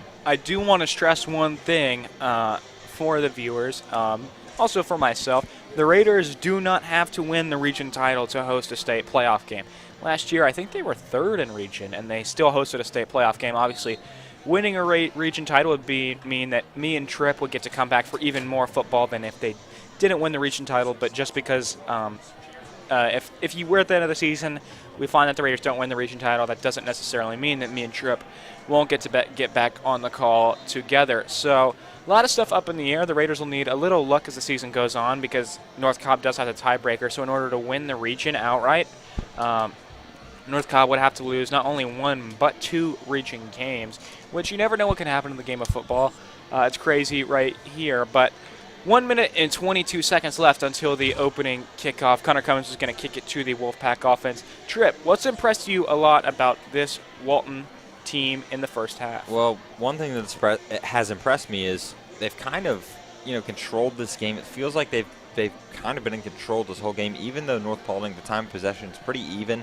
The thing that really has impressed me, and this is something they've worked on, I'm sure, and practiced a ton and just talked about a ton, is when North Paulding gets inside those 30s, the defense really stiffens up. They got a turnover, a missed field goal, and I believe a fumble. They got a fumble down there, so 3 basically turnovers, and that is huge for the Raiders. They're winning the turnover battle right now, like we said they needed to do. But once they get inside that 30, into that red zone area, you have to stiffen up, and the Raiders have done that all 3 times and have done a really nice job. And that's where you win games. Forcing field goal attempts, forcing turnovers, not letting them get 7, and that's why the Raiders are up 14-0. That's been the most impressive thing to me. I'm going to try to compare something really here to just put it in perspective as this first half has gone along. Don't know if it'll make sense, but you guys should follow me. First half, kind of like Georgia High School State playoff non-region play. Doesn't matter a ton as long as you don't get 2 down. You're trying to see what works. The Raiders set up a couple deep over-the-middle throws. They made some really nice run plays. Obviously on defense, you got the sacks, you got the TFLs. It's been great. But this second half is really what's going to matter for the Raiders, much like their region play, which again continues tonight. They've seen all the stuff. Now it's time to go execute on that. They know what looks they have. They know what looks they don't have on both sides of the ball. Now it's time to go out there and really do it. We are about to get underway. Connor Cummings is going to kick it off. Back deep again to the North Paulding offense. We will get to see Kyle Bird, who has been impressive tonight at quarterback for the North Paulding offense, come out and take the field once again. Yeah, kind of going back to what you were saying just there. The Raiders have been in this position before, right? They had a lead last week. They've had a lead in a lot of games, and sometimes they've let it slip away. And no different here. You're up 14-0, all the momentum in the world, and you want to see the defense come out here, get a stop, and keep that momentum going so that you don't have another kind of collapse there at the end of the game. So I'm sure that was what the halftime speech was about. Pretty impassioned and ready for a good second half here. It is of note as we look ahead, of course. I think this is always interesting. As Connor Cummings kicks it off, it's going to be a deep touchback. Nothing new here for the Raiders special teams, which has been outstanding, headed by Cummings this season. In each of his 3 years here at Walton, Coach Bruner has won a region championship. Every single year, the Raiders have hosted a state playoff game, and every single year, the Raiders have won one state playoff game. Yeah. Each of the 3 years, they made it to the state Sweet 16, like I said, and hopefully they can continue the trend this season and push forward to those next rounds. Yeah, not many guys with a more impressive track record than Coach Bruner in high school football. Raiders going to stack the box. Bird's going to fake the handoff. He's going to throw outside. Dawson Rose breaks the tackle. He's going to get out to the 40-yard line. 50, 40, and is finally taken down. Dawson Rose with a second nice play of the game. You can see right there, they're just going to throw a quick little flat route to the outside, which they've done so many times tonight. He gets the ball. He turns up, gets in space, and they're already across the 50-yard line and deep into Raider territory. Yeah, that's that tight end we talked about. He's got good size, but he's also got good speed. He showed it off right there, and makes a huge play there for the North Paulding Wolfpack, and looks like they're going to back it up right to about the 43. So, huge play there, explosive play, and that's what you need out of the offense if you're North Paulding. That's a really nice read, I think, there by Kyle Bird, and it doesn't look very impressive, but if you throw late to the outside, that's pick 6 all day. So he reads it really quick, sees it open, and just gets the ball out of his hands. Kind of like the point guard, just facilitating, not trying to do too much. They're going to hand it off to Poe. Poe's going to go, he looked like he was getting nowhere. He's actually going to get 1 yard. So really nice play there by number 31, Jalen Poe. I think Ryan Polinsky and maybe I'm not 100%. I think that may have been Ryan Polinsky in the backfield, and he just kind of keeps him away with a stiff arm and an arm bar and gets out and picks up positive yardage. So a really nice play there. It's going to set up a 2nd down and 8 rather than maybe a 2nd down and 17. Bird gets a snap. It's going to be play action. He's going to throw it back to Dawson Rhodes. This time, that is going to be, can't see him yet, number 6, Cade Thompson breaking on the ball. He's seen that little flat route a couple times tonight. He breaks it up there to bring up the 3rd down. Looks like Jair Alexander out there, one of my friend's favorite players, but makes a great play right there and punches that ball out. And that was the big tight end we just talked about, great hands, and brings up a 3rd down, 3rd and long too. So it's going to be a 11 personnel set here. 1 tight end with his hand down in the backfield. They're going to hand it off to Jalen Poe. It's going to be brought down by a host of Raiders led by Eric Zier. Should bring up the 4th down for the Wolfpack offense, and you would expect that they would go for it here after they've gone for it twice already this game on 4th and shorts, 1 for 2 on their conversions. If you remember, last time they hit number 3, Briley Stillwell over the middle with a little just spot concept. He got to the outside, picked up the 1st down on a similar yardage scenario. We are about 1 minute through the third quarter of play here in Raider Valley. On the fourth down, they're going to hand it outside. Jalen Poe is going to be brought down. It looks very close, but I don't think he got it.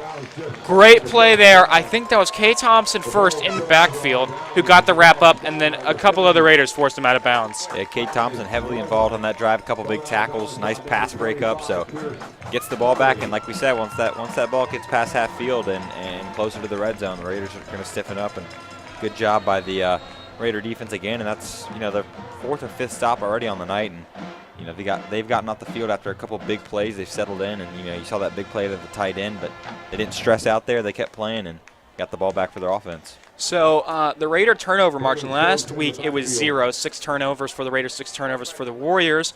This week they are +2. They only have 1 turnover, and the 2 turnovers on downs and the fumble for North Paulding are the 3. So not great at math. 3 minus 1 is 2. I can confidently say that. So good stuff tonight from them. It's going to be a short pickup for Braylon Stokes. Zach Rosman back into the contest. A lot of man coverage here tonight from North Paulding. I'm not sure exactly what the split is. But they have certainly played a lot of it and been very aggressive. They're going to send a free rusher off the edge. Zach Rosman reads it. That's going to get maybe a 1-yard gain. So you see right there, Tripp, they run the little inverted veer play where they can read the defensive tackle. But number 1, Tyler Davis came screaming off the edge, made Zach make a read. He made the right one, even though it was only 1 yard. So it's going to bring up 3rd and 6 now for the Raiders. Yeah, it was a pretty good 1-yard run there because he was looking like a sack but got out of it, and that's something Zach Rossman provides. They're going to look to the sideline on this 3rd and 6. Very important play here. He's going to fake the handoff, get through, and a host of Wolfpack members. I'm not sure the Wolves or what we could call them, but the pack is in the backfield. And sacking Zach Rosman for the loss. They're going to send out Connor Cummings to punt it away. Yeah, they blitzed a couple times there on that drive. That wasn't something I saw them do earlier in the game, and maybe they made some halftime adjustments, but bring the pressure there, and it gets to Zach, and the Wolfpack defense does a great job to force a 3 and out and get it right back to their offense.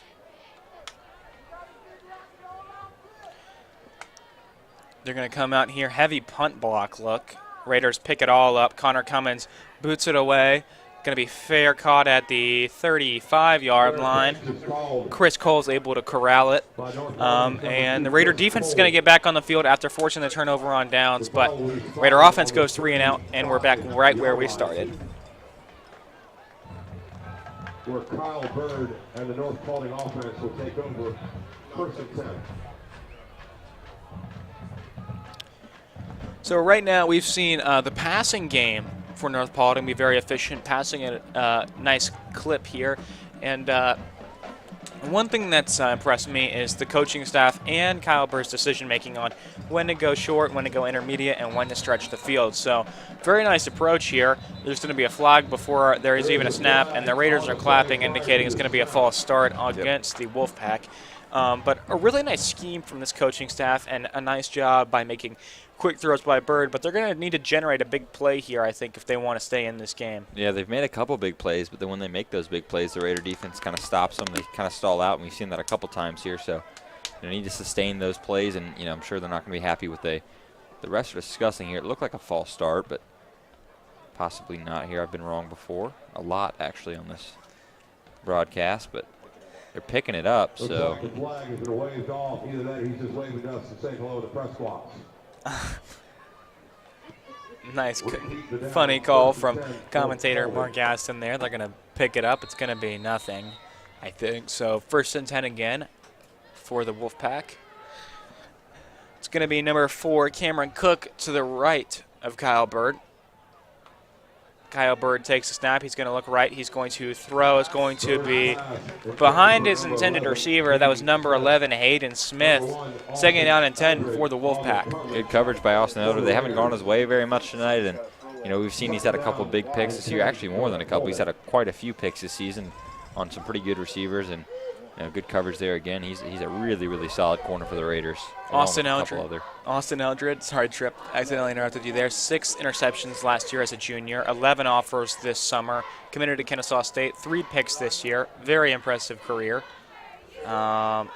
as a host of Raiders and Wolfpack are going to converge together. Probably about a 5-yard pickup, and it'll be a 3rd and 5 now. A down that the Wolfpack has to get better at if they want to stay in this game.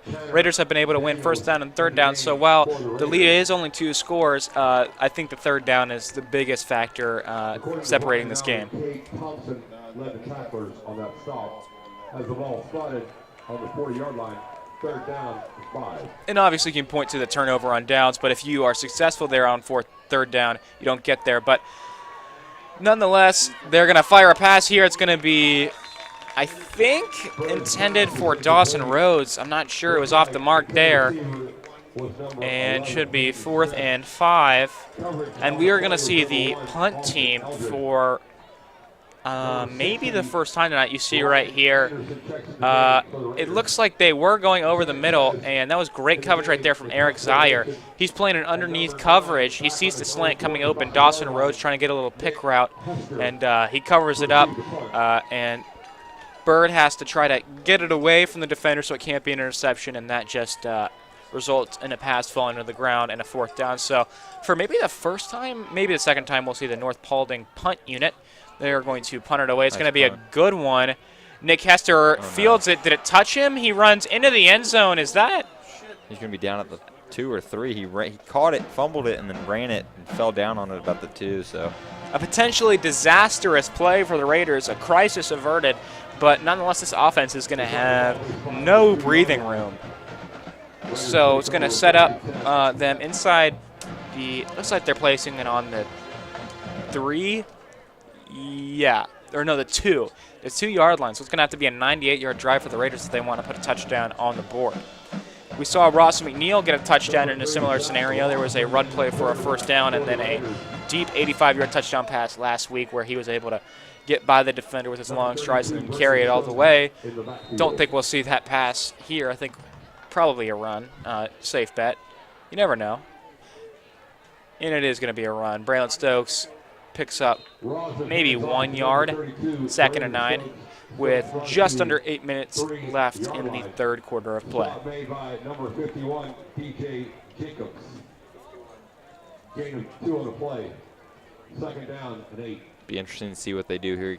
Possibly some play action, maybe a pass here out of your own end zone. Risky, but you got a great punter. You can pin them back at the 50. Got to be careful. Holding penalty would be a safety if it occurred in the end zone. And they're going to do an RPO. Stowe McKnight hangs on at the 30-yard line. 2nd time tonight the defender's been in on him and has kind of broken up the pass. And then Stowe McKnight makes the concentration catch with his fingertips. Great adjustment there by McKnight. Phenomenal stuff out of him. Yeah, Stowe McKnight, he's playing very well for the Raiders this year. Been a great addition to the team, and he seems to come down with everything when they throw it his way. They're going to have 6 offensive linemen plus a 7th in Tanner Daniels motioning across. Kenny Jaha's going to bounce off first contact, get 4 yards, and I think the addition of additional offensive linemen tonight. Usually you only see 5 from the Raiders, which most teams do. They had 7 on that play, 6 on the line, and then Tanner Daniels, the fullback, was essentially just becoming a inside guard on that play, picking up a defensive tackle there on a block. And this time they're just going to line him up and go with 7 offensive linemen against a 4-man box. It's going to be press coverage as it has been all night against Ross and McNeil, but they are leaving Stowe McKnight a lot of time in that slot. For anyone wondering, that's how that RPO got set up. They were leaving him a cushion so that once he made that slant route, he was open underneath. They are going to roll out. Zach Rossman somehow gets away from pressure, is fighting through. He's somehow going to get back to the original line of scrimmage, I think. It's going to bring up 3rd down and 7 now. Did a good job to get back in, back to that line of scrimmage. He had pressure in his face immediately. It looked like maybe a broken play. He was looking deep, but good job to get back to the line of scrimmage and avoid his sack there. I don't know if it's a scheme thing or a communication issue. I'm not 100% sure, but we've seen that a couple times tonight. Maybe they're setting up screens, but the defensive tackles and the defensive ends get upfield inside the guards who may be getting out in space. It's hard to watch everything, so I can't always see the offensive line, but that's happened a few times. Rosman's going to get the snap, look right. He is moving through his progressions. He gets taken down from behind. 4th and 5 now for the Raiders, and they're going to send out Connor Cummings for the 2nd time in this young half. Yeah, these defenses so far locked in, dialed in here, and forced a couple Now this will be the third punt in the second half, which we only saw a couple in the first half. So defense is definitely picking it up here in the second half, and this game really flying by. We're already down to 5 minutes and just under 30 seconds left in the third quarter. A lot of runs going on tonight from both sides of the ball. Connor Cummins awaiting the snap from long snapper Evan Barnes. Connor Cummins boots it deep. It's going to be a good one. Signals for a fair catch. It's going to be down at the 25-yard line. Nice punt from Cummins. About 50 yards there from where he was standing at the 25-yard line. So we're going to get to see this North Paulding offense here, who's moved the ball pretty well, I would say, in the second half, despite turnover on downs and the punt. Maybe 2 punts. I'm not 100% sure. I can't remember what happened on that first drive of the game. But no matter, it's going to be 1st and 10 coming out for the North Paulding offense. Yeah, if you like defensive and special teams games, this is the one for you right here. Only 14 combined points between the two teams, and Raider defense here. Connor with a good kick there and pins him down at the 26. So Raiders another opportunity to get this ball back here and kind of put a dagger in them here if they can get a stop here. Motion across from the tight end. Bird gets the snap. He's going to hand it off. It's going to be number 3, I think. It's going to be Riley Stillwell. It's going to be flags coming in, some extracurricular stuff going on there at the end of the play. I'd expect, if they hold it up, personal foul penalties. But we'll see what the call is. Number 50, Philip Eicholzer checks in the game for the Raiders. Refs are sorting it out here. It was a first down pickup for the North Paulding offense on the run. Nice scheme there. Guard pulled around and made a nice block on the linebacker to seal. 2nd down and 1. And it's 2nd down and 1, actually. Personal foul on the defense, Walton. So it's going to be a 15-yard penalty against the Raiders, and they are going to move up 15 yards added to the end of the play. For anyone interested, Grayson taking on Brookwood tonight. Raiders played Brookwood very well in their game against them, and there is a playoff scenario. I'm not sure how likely that they play Brookwood, and there's also a playoff scenario that's also pretty likely that they play Grayson. So interesting game going on there.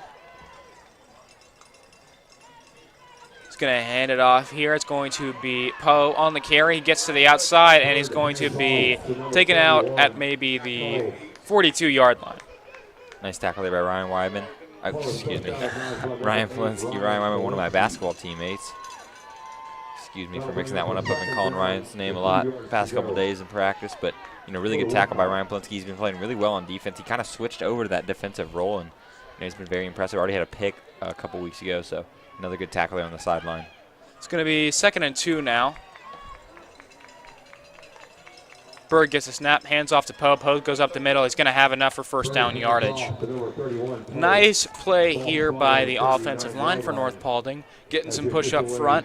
Got a couple 1st downs on the drive. Ball's placed at the 39-yard line. And 4 minutes and 30 seconds left now in the third quarter of this region affair.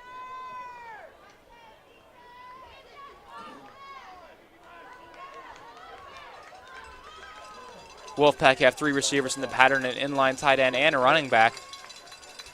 They're going to send number 10, Chad Harnage, in motion.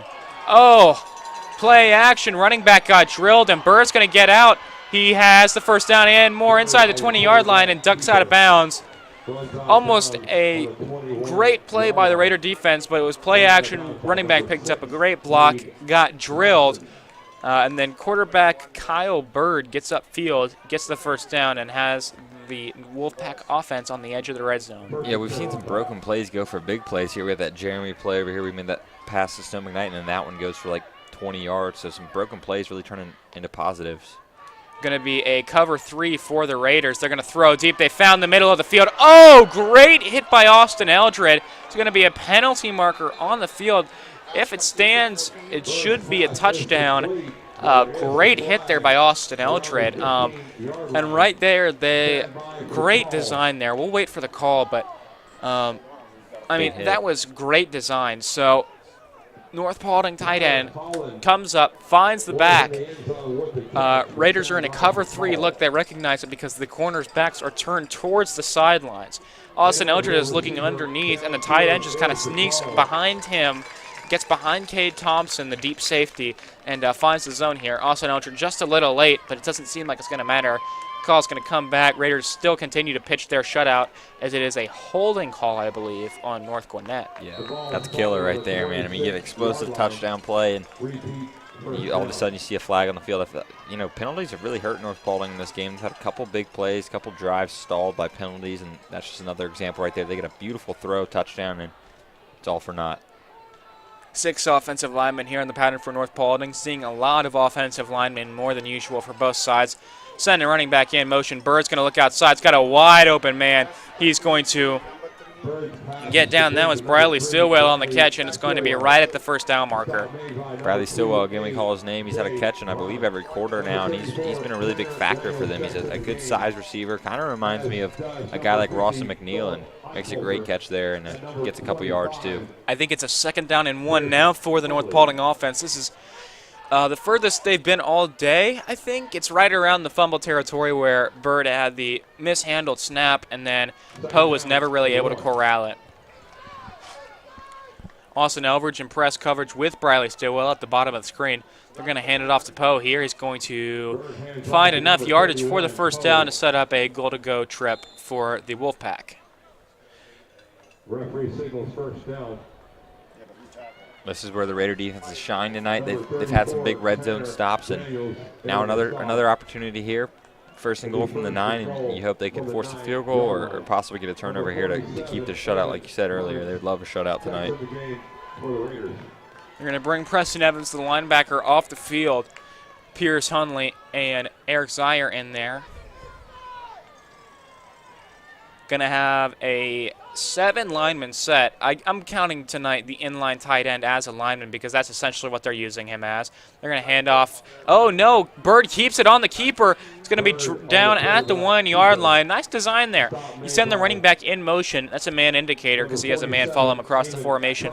You know you have what you want. It's going to be a read option, and he takes it upfield to about the 2-yard line. Yeah, he's got some athleticism on him, too. He's a good quarterback. 2nd down and goal. Bird's going to sneak, and he is down at maybe the inch-yard line, maybe a thumb away from a touchdown. It's going to be 3rd and goal now.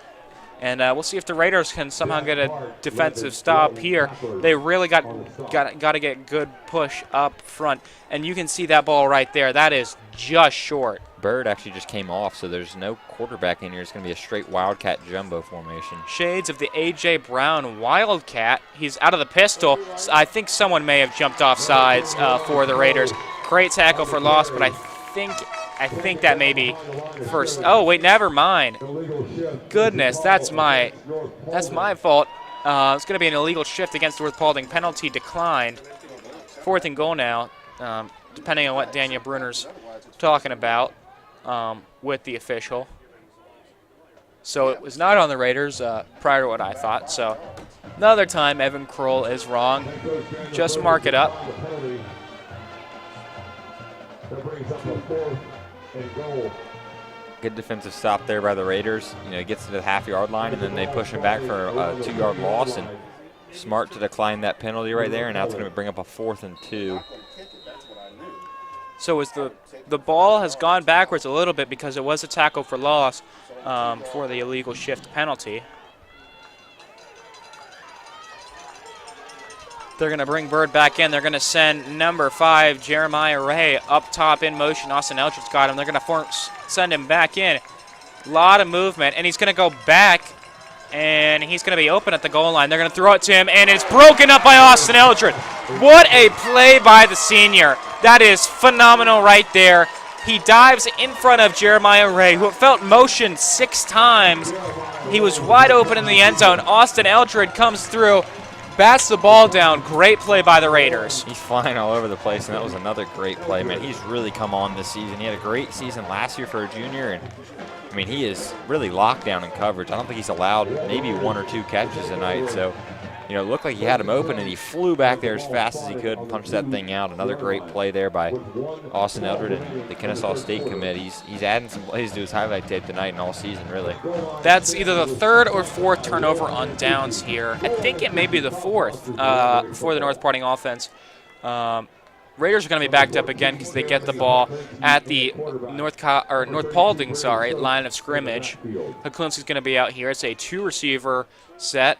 It's going to be, wow, they're going to have, I think that's 7. That's 7 offensive linemen. Handoff to Stokes. They almost got him in the end zone. It's going to be a loss of 1, and they're going to be maybe on the inch-yard line here. This is just like the last time the Raiders had the ball. Last time they had it, they were down after that muffed punt, and now they're, backed up to the 2. So this is dangerous territory here for the Raiders. See number 19, Hunter Thielen here, young freshman. So another freshman from a talented 8th grade team last year that won the middle school state championship. They're going to have 7 down linemen, again, counting tight ends, because that's what they are, essentially.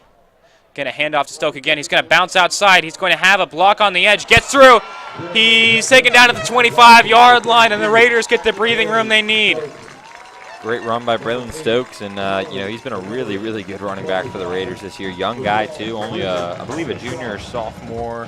Sophomore. Yeah, sophomore. So he's a young guy. He's got a lot of potential, and super good player here for the Raiders, and Raiders are going to let this one run out to the fourth quarter with a 14-0 lead. So really, solid stand there at the goal line, and you take it to the fourth quarter with a 14-point lead and the ball. It's a good situation.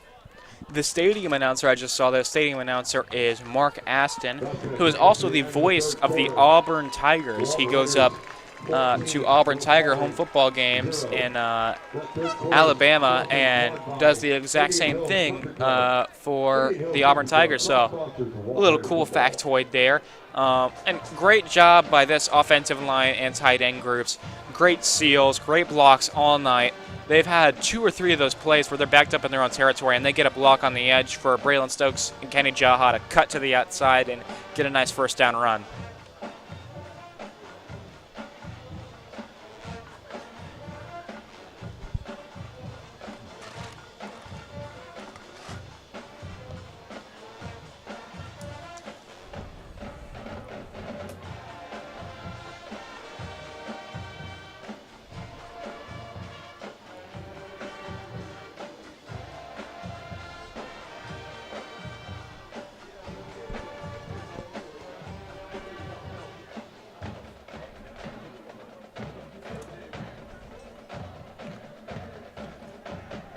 Quick reminder, stop by the concession stand, hamburgers, hot dogs, cheeseburgers. Hamburgers made by the one and only Chef Paul Carrodus. Absolutely, the one and only Paul Carrodus. Chef Paul. Ice cold drinks from our friends at Coca-Cola, Dippin' Dots, frozen lemonade, and assorted mix of candy and chips. Stop by the concession stand.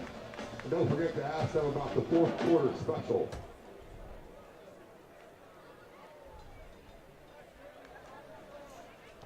All right, everyone, put your 4s up because this is the fourth quarter in Raider Valley. We're going to start it off. Raiders 14, North Paulding Wolfpack 0.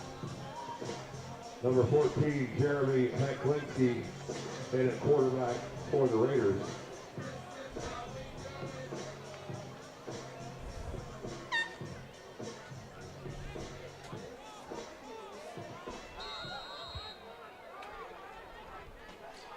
And they're going to hand it off. Braylon Stokes A.J. Brown, gets a lane up the middle. 45-40, 35-30, 25-20. A.J. Brown's going to take it to the crib. It's a touchdown, Raiders.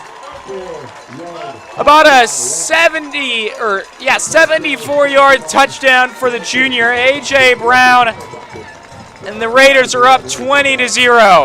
Wow, what a play. A.J. Brown having a great game and gets in on offense. We talked about him a little bit, and this run game has been very successful for the Raiders, and a huge play right there, and that's a backbreaker for the North Paulding Wolfpack as A.J. Brown takes that thing to the house call for A.J. Brown in this fourth quarter, and that is a huge play on the opening play of the fourth quarter. Connor Cummins on now to take the PAT. Kick is up and good, right down the middle. 21-0 Raiders. What a way to start the fourth quarter, Trip. Yeah, no doubt. And, you know, we talked about it, this run game had to get going tonight, and it has certainly done that and more. And, you know, just another great run there by A.J. Brown. He's clearly proving that he can really do it all. He can play, you know, on offense, on defense, even on special teams. And, you know, only downside of that one is the defense did not get a ton of rest there, but you know, they'll come back on the field, and I'm sure they'll be happy to be up 21-0. That was a great run, and you know, that is a huge, huge blow to North Paulding. Now it's a 3-possession game, and you know, you don't even know if you're going to get 3 possessions in this game with how fast it's going. So, you know, a great run and a great play there by A.J. Brown. So, like we talked about all night, offensive line dominating the Wolfpack. Great blocks. That was no different. A.J. Brown stumbled at the top of his run, managed to regain his balance, broke a tackle, and then from there, you can kiss everyone goodbye. You're not catching A.J. Brown in the open field. 6 points on the board for the Raiders, 7 from Connor Cummins. And the Raiders have now busted this game wide open.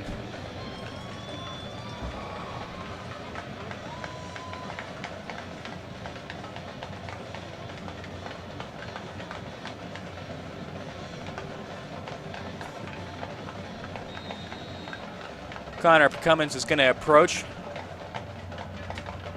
And it's going to be a touchback as per usual. Like to see a split on Connor Cummins kickoffs. I bet 90% of them are touchbacks this year.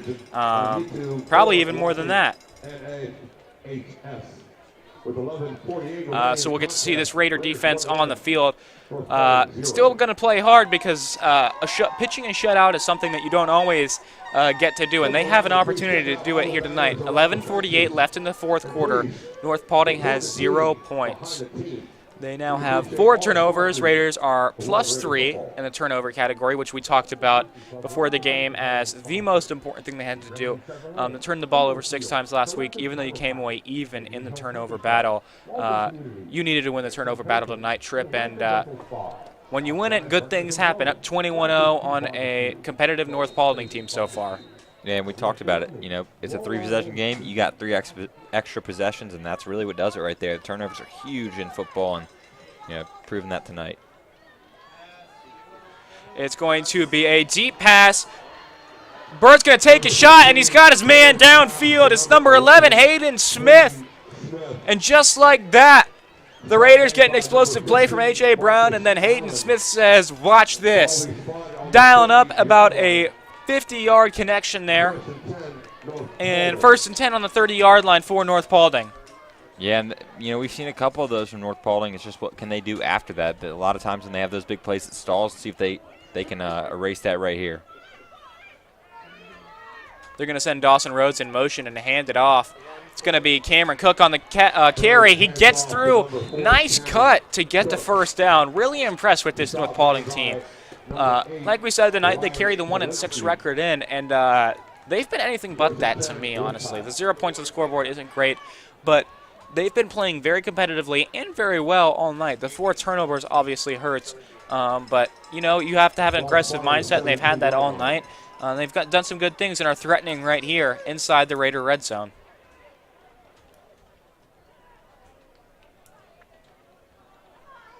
Kyle Knight's going to stand in empty. He's going to take the snap and go quarterback power to his right. Jonathan Chester originally that was Pierce Hunley, rather, got the first touch, and then Bird gets 3 yards. Another huge hit there on Bird. He's taking some licks tonight, and, you know, we've seen him. He's kind of like Zach Rossman in the fact that he likes to run the ball a little bit, too. He can throw it, he can run it, he can really do it all, and he got absolutely popped on that one. Glad to see him get up, but you know, 2nd and 5, see what they can do here. They've had some, like we said, they've had some drive stall after big plays. They need to put 7 on the board if they want to stay in this game. They're going to send a man in motion. Bird's going to hand it off to him. That is number 5, Jeremiah Ray, taken down for probably a loss there. Nice rallying to the ball, sideline to sideline for the Raiders.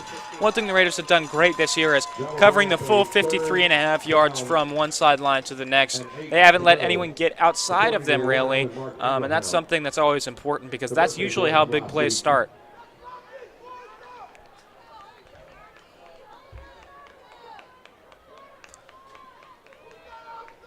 It's going to be Kyle Bird here. Shotgun set. It's going to be 3-receiver set. Send a man in motion. It's going to do a play-action pass. Pierce Hunley was there breaking it up. Big shot. Bird absorbed it and somehow got a yard. Pierce Hunley was there with the pressure. Great job for the Raider defensive line to rally as well. But nice play there by Bird also to get positive yardage. You know, that kind of looked like that play earlier in the same side of the field in the red zone where they had that throwback, but he got sacked. It looked like the same design. The Raiders have covered that well, and geez Louise, this guy has taken some big hits tonight. I'm sure his coaches would like to see him get down before that big shot, but staying in there, and they're going to stay on the field for a 4th down, and yeah, that's what you expect down 3 possessions. It's going to be Bird in the shotgun set again. Raider defensive line collapses. He gets upfield. It's going to throw a pass. It's going to be caught, and that's number 3, Bradley Stillwell. He extends. It's going to be a touchdown. So the shutout is over.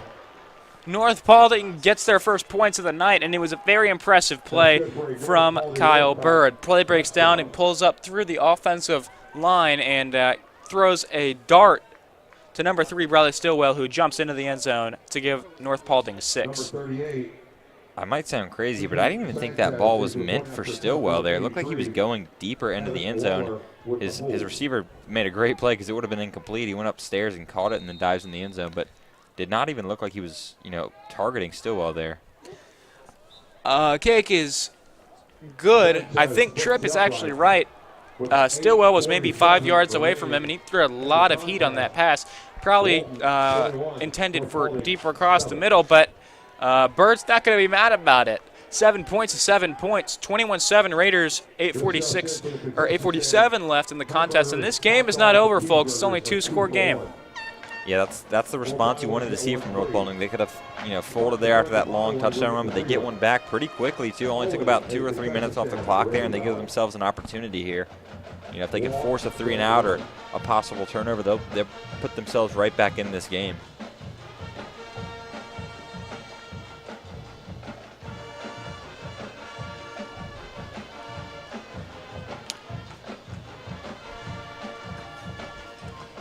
So Ethan Sanchez is going to kick it away to the Raiders. Raiders need to use some clock here as they have been all night. They've been running the ball at an effective clip, and I expect more from that to try to ice this game away from the Raiders.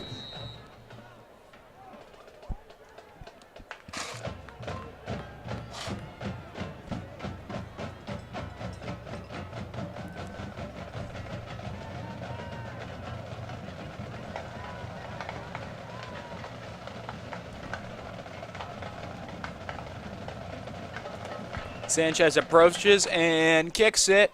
It's going to be short of the end zone. Nate Lyons fields it, makes a move, and gets down at the 15-yard line. Just standing there, made a nice move to get by him, and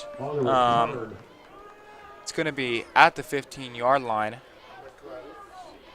So, Tripp, what do you think the Raiders need to do here on this drive? Well, like we said, they've been running, like you said, they've been running the ball at a very effective pace, and I think they need to keep doing that. You saw that big run there. You probably, honestly, would like to take a little more time off the clock in that last play, but pound this ground game, mix it up a little bit on maybe some 3rd downs, but really the number one key here is take some time off the clock and put yourself in a position to maybe put North Paulding in some bad field position or even get points on the board here. You'd love to see that.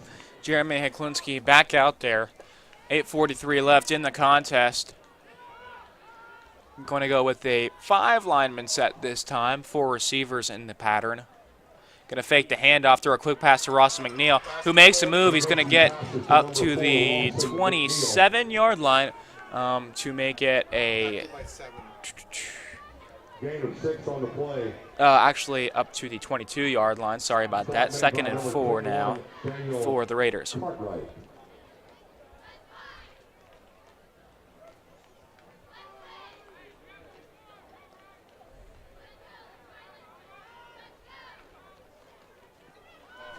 It's going to be a run up the middle, close to first down yardage. Going to depend on the spot here. I think he's just short by maybe a yard or so.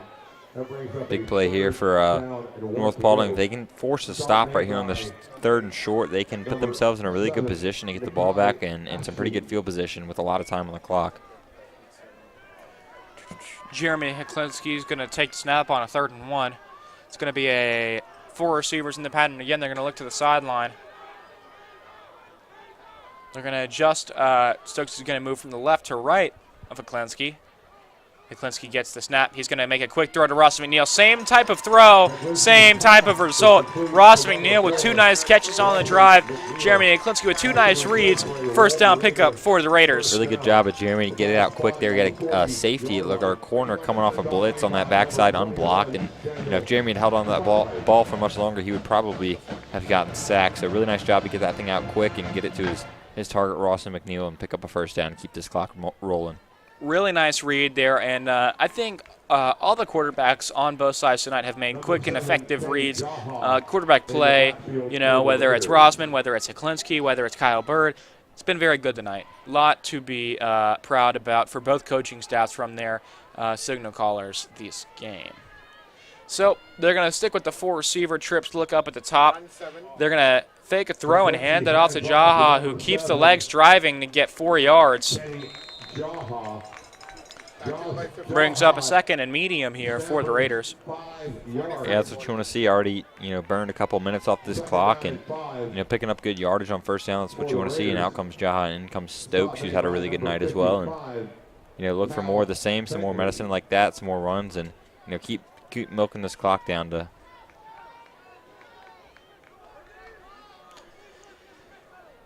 If you get a first down here, yep, like we were talking about, you get maybe a minute to 2 minutes more off the clock. So you definitely want that if you're the Raiders.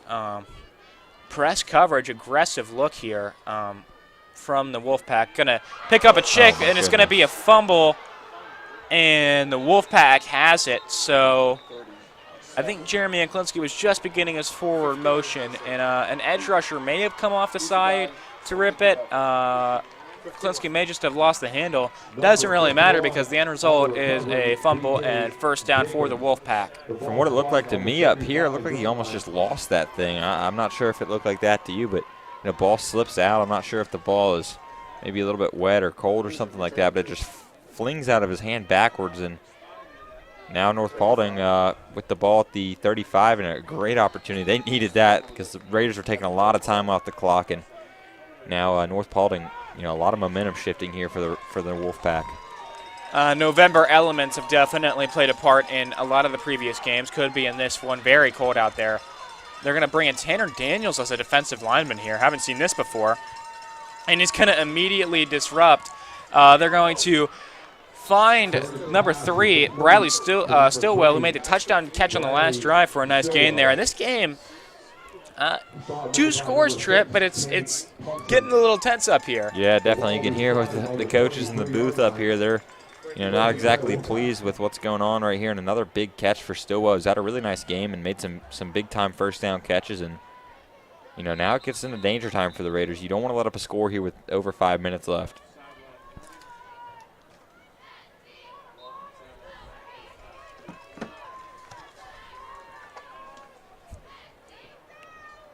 So a tight formation here, illustrious of the offense here that North Paulding's run tonight. They're going to motion out Poe as a receiver. Bird gets the empty look snap.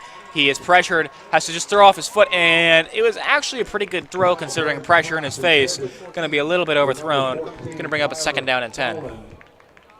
Clock stopped at 5 minutes, 15 seconds. The North Paulding offense is knocking on the edge of the red zone and has the potential to pull this game within 1 score with a big play here. Yeah, one thing North Paulding's got to be kicking themselves about is that 4th and 1 down there. If they punch that in, this is a 1-possession game, but now it's a 2-possession game, which really helps the Raiders. Bird gets a snap, feeds to Poe, gets to the outside. Ton of Raiders around it. A.J. Brown finished it off, but I think Preston Evans made first contact. Nice way to rally to the ball for the Raiders and not let Poe get all the way out. going to bring a massive sub package in. 4 Raiders are going to come off the field, and the North Paulding offense is going to empty it out again on a 3rd and 11. That was a big tackle there. Takes a lot of time off the clock and makes it a 3rd and long. Bird receives the empty snap. It's going to be a quarterback power, and the Raiders are not fooled by it. Bodies everywhere, but it's going to be brought down short of the marker, and we'll see what the strategy here is from North Paulding. I don't really know what a field goal does for you here. Not a math major, as we've already mentioned. Looks like they are going to at least line up to go for it on a 4th and 6. 4, I believe. 3 to 4, but I'm going to go with 4. Turnover on downs here tonight for the North Paulding offense. They are 1 for 5, that would mean. So going 1 for 6 on 4th downs would change the game and effectively put it without reach. Bird's going to go through his progressions. He throws it short of the sticks. Dawson Rose catches it behind the line again, but then gets upfield. 1st down, North Paulding. Oh, that was a great throw. He put that thing on a rope, and his receiver made a good play on it. Got the 1st down. That's a killer right there. And now with just under 4 minutes to go, North Paulding needs to think about going quick here. I believe they do have all 3 timeouts remaining, though, so 3 minutes is an eternity in football when you have all 3 timeouts, and especially if it's a one-possession game. Another man in motion type formations. Bird rolls out, get him outside the pocket. It's going to be brought down. 2nd down and medium now. Now inside the red zone. Stillwell with another catch. He's been all over the place tonight, and he's probably their leading receiver by now. He's made a lot of big catches for them, and now with just over 3:30 remaining, another big catch for Stillwell. We were told before the game that Stillwell was going to be making plays tonight, and they could not have been more right. He's got the lone touchdown tonight for the Wolfpack. They're trying to add another. They're going to fake it, throw to the outside, and Austin Elcher was just short of maybe a touchdown with a pick 6. He brings the ball carrier down. That was number 14, Tyler Holland. And depending on the spot, could be a 1st down. It's going to be a 3rd down and 1. They're going to mark it short. And they're going to have to get the 1st down here. Speed option look. And Bird dives into the end zone. It's going to be a touchdown for the North Paulding offense. And it's getting tight, Trip. Yeah, that was, took a lot of time off the clock there for North Paulding, but with 3 timeouts, 2:45 remaining, it's going to be 21-14 if he knocks this through. So, you wonder about, do they kick an onside kick here? Do you kick it deep? I think I would probably just kick it deep and trust my defense, which has played very well tonight. But, definitely getting tense here. Was not expecting this about 5 or 6 minutes ago when it was 21-0. So the kick is almost going to be blocked, but it's going to be good. And here, if you're the Walton offense, do not give the ball back to North Paulding. 2 straight touchdown drives. Just milk the clock, make them use their timeouts, end the game with the ball in your hands. Run the ball. Yeah, that's what we talked about. I mean, that disaster happened on that pass play, and, we talked about turnovers. Walton still winning the turnover battle, but you look up there, right, it's a 7-point game, and that one, extra possession for the Raiders could be the difference here at the end of the game, depending on the result. But, I just got to feel that, like, this North Paulding team's got to be very frustrated they couldn't punch it in down at that half-yard line on a 2nd and goal when they got it down there. And they had an opportunity to tie this thing up, but Raiders with a great stop, and that's what's the difference right now. Need the Raiders to come out here and put this thing away with 3 timeouts left for the North Paulding Wolfpack. 2 for 6 on 4th down. Can't help North Paulding's cause. But who are we to talk? They are only down 1 score, 2:45 left in this game, and them coming back is a real possibility. Raiders got to dial something up here on offense. 2:45 left in the contest here in Raider Valley in the final home regular season game of the year. Interesting to see what they'll do here. Looks like he may be setting up for an onside kick.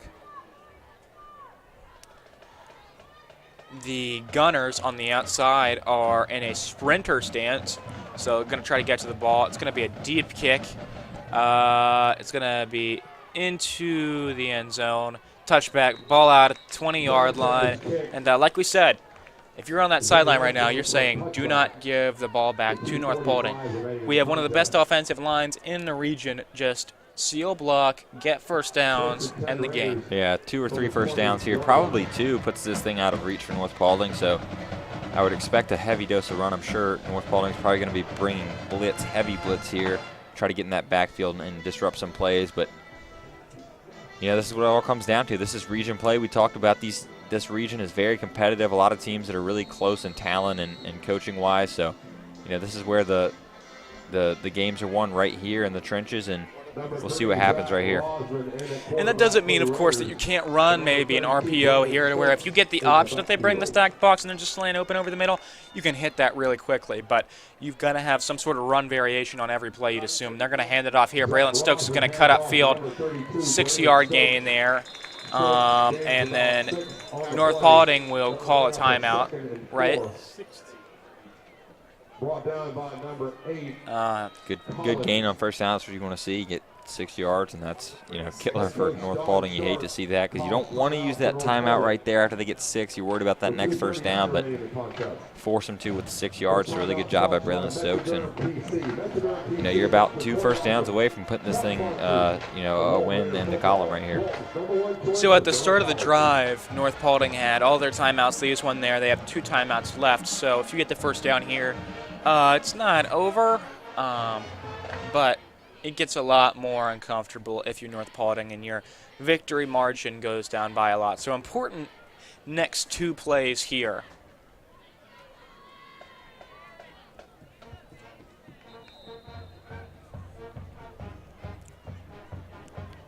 Like we were talking about before, the rest of the season, obviously, in this game determines if you will see me and Tripp back on the call for a home state playoff game, so make sure to monitor that. And the Raiders' rest of the regular season to see if me and Tripp will indeed be back for hopefully a home state playoff game, and hopefully many for the Raiders. But they're going to come out here 2nd down and 4 in what appears to be about 9 down linemen. They're going to hand it to Kenny Jaha. He's got an opening. He's going to run across the 50-yard line. He's inbounds. Let's see if the ref, they signal him inbounds at the 50-yard line exactly.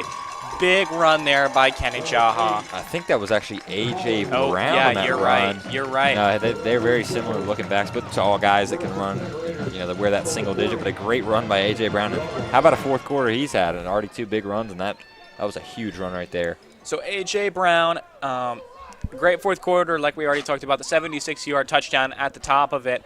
Gets that big run right there. TFL's all over the defense. He's got to be in conversation for a player of the week for the Raiders, which they do every year, nominated by the coaching staff. I'm not sure which one, but he's got to be in conversation for it. They're going to hand it off to A.J. Brown. This time he's going to be bottled up here at the 50-yard line. North Cobb's going to use their 2nd timeout of the half on a 2nd down and 9. So we don't know what's going to happen in this game, but I'm just going to preemptively say it. Tripp, hope this is not our last call together. Odds would say, fingers crossed, 3-2 last year. They host a state playoff game. Seems like they should be at least on pace for a 3-2 record in region. Again, we don't know anything, but I don't know what the percentage is that we host a home state playoff game. But if we do not, I want to say thank you, everyone. Tripp came on midway through the season. He's done a great job. Senior at Walton, like we said. If he's not on the call again, go watch all the Walton basketball games. He'll be at all of them. One of the best energy guys you'll see in the entire state. He's awesome. He's been great on the call. I know he's going to be great in whatever he does. I hope he does broadcasting or some type of sports media. He's been a great addition to the Walton Sports Media Club. He's a great guy, and I hope this is not my last call with him. Yeah, I agree, Evan. Thank you for letting me come on here. It's been a blast. These 3 games, I believe it has been. You've done a great job helping me learn how to do this whole thing, and I'm really hoping we get another one out here because this has been a blast and been really fun. So come on, Raiders, give us another home playoff game. So this won't be me and Tripp's last one. Zach Rosman bottled up. It's going to be close to the 1st down. 3rd down for the Raiders. Last time out called by North Paulding. Critical 3rd down here upcoming. Yeah, this is the game right here. I mean, you get a 1st down, it's over. And if you get a stop, North Paulding is going to get the ball with, we'll probably say about Close to 1 minute left on the clock, I believe, because they won't have any timeouts. So, either way, you're in a decent situation. You put North Paulding, you hope you could pin them inside the 10 with about a minute left, and that would be huge for your defense. But, don't turn it over here. We've talked about that. A turnover would be disastrous here, but, a first down would pretty much put this thing out of reach for North Paulding. So 1 minute 49 left. North Cobb's burn all their timeouts. We bring out the most critical down of the game, 3rd and 3. Raiders have to get it, and if they do, they win. Like we mentioned, this game has a ton of region implications. Let me see. I won't be able to check the region scores before this next play, but if the Raiders win here, they will definitely be 2nd in region.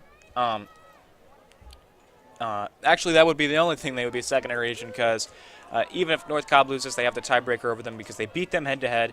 So Raiders are playing for 2nd in region right here at about just over halfway through the region schedule. Minute 51 left. They added some time back onto the clock. They're going to hand it off. Seal block. A.J. Brown. They're going to keep pushing. I don't think he got there, Trip. Yeah, I don't think he got there. Good stand by the North Paulding defense. And like we said, they're going to get it back with just under a minute left after this punt, and a great stop. Do you think they might go for it here, put this thing away? Honestly, if I were to bet, you see Connor Cummings and Evan Barnes, the specialists, walking out there. I bet they just run this down, try to see if they can get North Paulding offside. You're telling your guys, don't even move. Then you call timeout if you're the Raiders. Or honestly, you could take the penalty. Doesn't really matter, because if your intention is to punt, you take the penalty. You just move back 5 yards, kick it. I think that's what we'll see here from the Raiders. And I don't even think they're going to line up to take the snap. I think they're just going to wait. I was going to say, there's no reason to go forward here. Pin them deep and hope for your defense, which has played very well this game, not necessarily the past 2 drives, can get a stop. So it is going to be a timeout called by the Raiders. 1:01 left in the contest. And North Paulding, I don't want to say, I think, North Paulding's going to get the ball back here. You have the defense in the huddle. They're going to pump the ball here. And, Trip, how do they stop them here? Well, you keep everything in front of you. We saw this pretty much situation against Roswell where they had a 7-point lead. I believe it was 17-10 with just under a minute left. Roswell only had 2 timeouts. They drove down the field in about 3 plays and punched it in after the 4th or 5th play. So you can't have that. You can't have a big explosive play like we've seen North Paulding have a couple tonight. Keep everything in front of you. You're okay with a 10, 15-yard gain as long as they stay in bounds and don't get behind your defense. So I'm sure they talked about that in practice after that Roswell game. I'm sure they've practiced these situations a lot, knowing how close the region would be. And I'm sure the Raider defense is going to come in and have a strong showing here. It looks like they're going to line up for this. Oh, boy. Should have predicted that. This is... Guess who? A.J. Brown. Yep, A.J. Brown. That right side looks very, very, very open. It's gut check time, everyone. 4th and 1. Game on the line. They're going to snap the ball, and A.J. Brown's got it. Get down. Game over. Raiders pull it out in the Valley. They're going to send Zach Rosman in to take the victory, kneel downs, and that is your ball game. 21-14 Raiders. What about that call, Trip? It's gutsy. I mean, you give them the ball back at the 40, and people are questioning that call, but A.J. Brown does it again. I mean, it seems like when he gets in that Wildcat, it's a guaranteed first down, a guaranteed couple yards. And I got to think he's player of the game, at least on offense tonight for the Raiders. Been so huge for them, and as we see here, Rosman takes the kneel to pretty much put this one. I believe that'll end the game. And A.J. Brown, man, what a game he had. That huge run to really kind of put the Raiders ahead, and that was the difference there. Yep. Play clock reads 36. Scoreboard reads 24. That's going to be the last snap of the game. Raiders 21. Wolfpack 14. Raiders move to 2-1 in region, 2nd place overall in the region, on good pace to get a state playoff berth. And hopefully you'll see me and Trip back here for our home state playoff game. If not, we've loved having you all season. I'll see you next year. You'll see Trip in the pit or in the palace.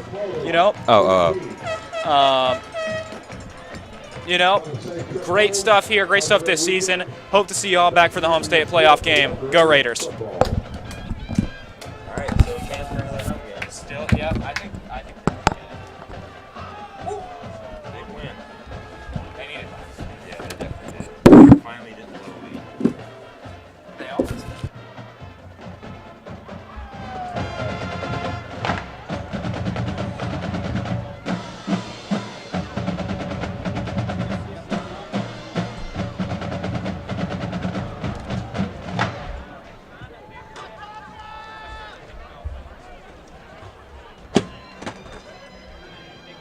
Once again, thanks again to Paul Purvis, Paul Carotis, Darren Sonderman, clock operator, scoreboard operator extraordinaire, Mark Ingraham, and the one and only Eric Chamberlain, spotter extraordinaire. Once again, your final score, Walton 21, North Paulding 14.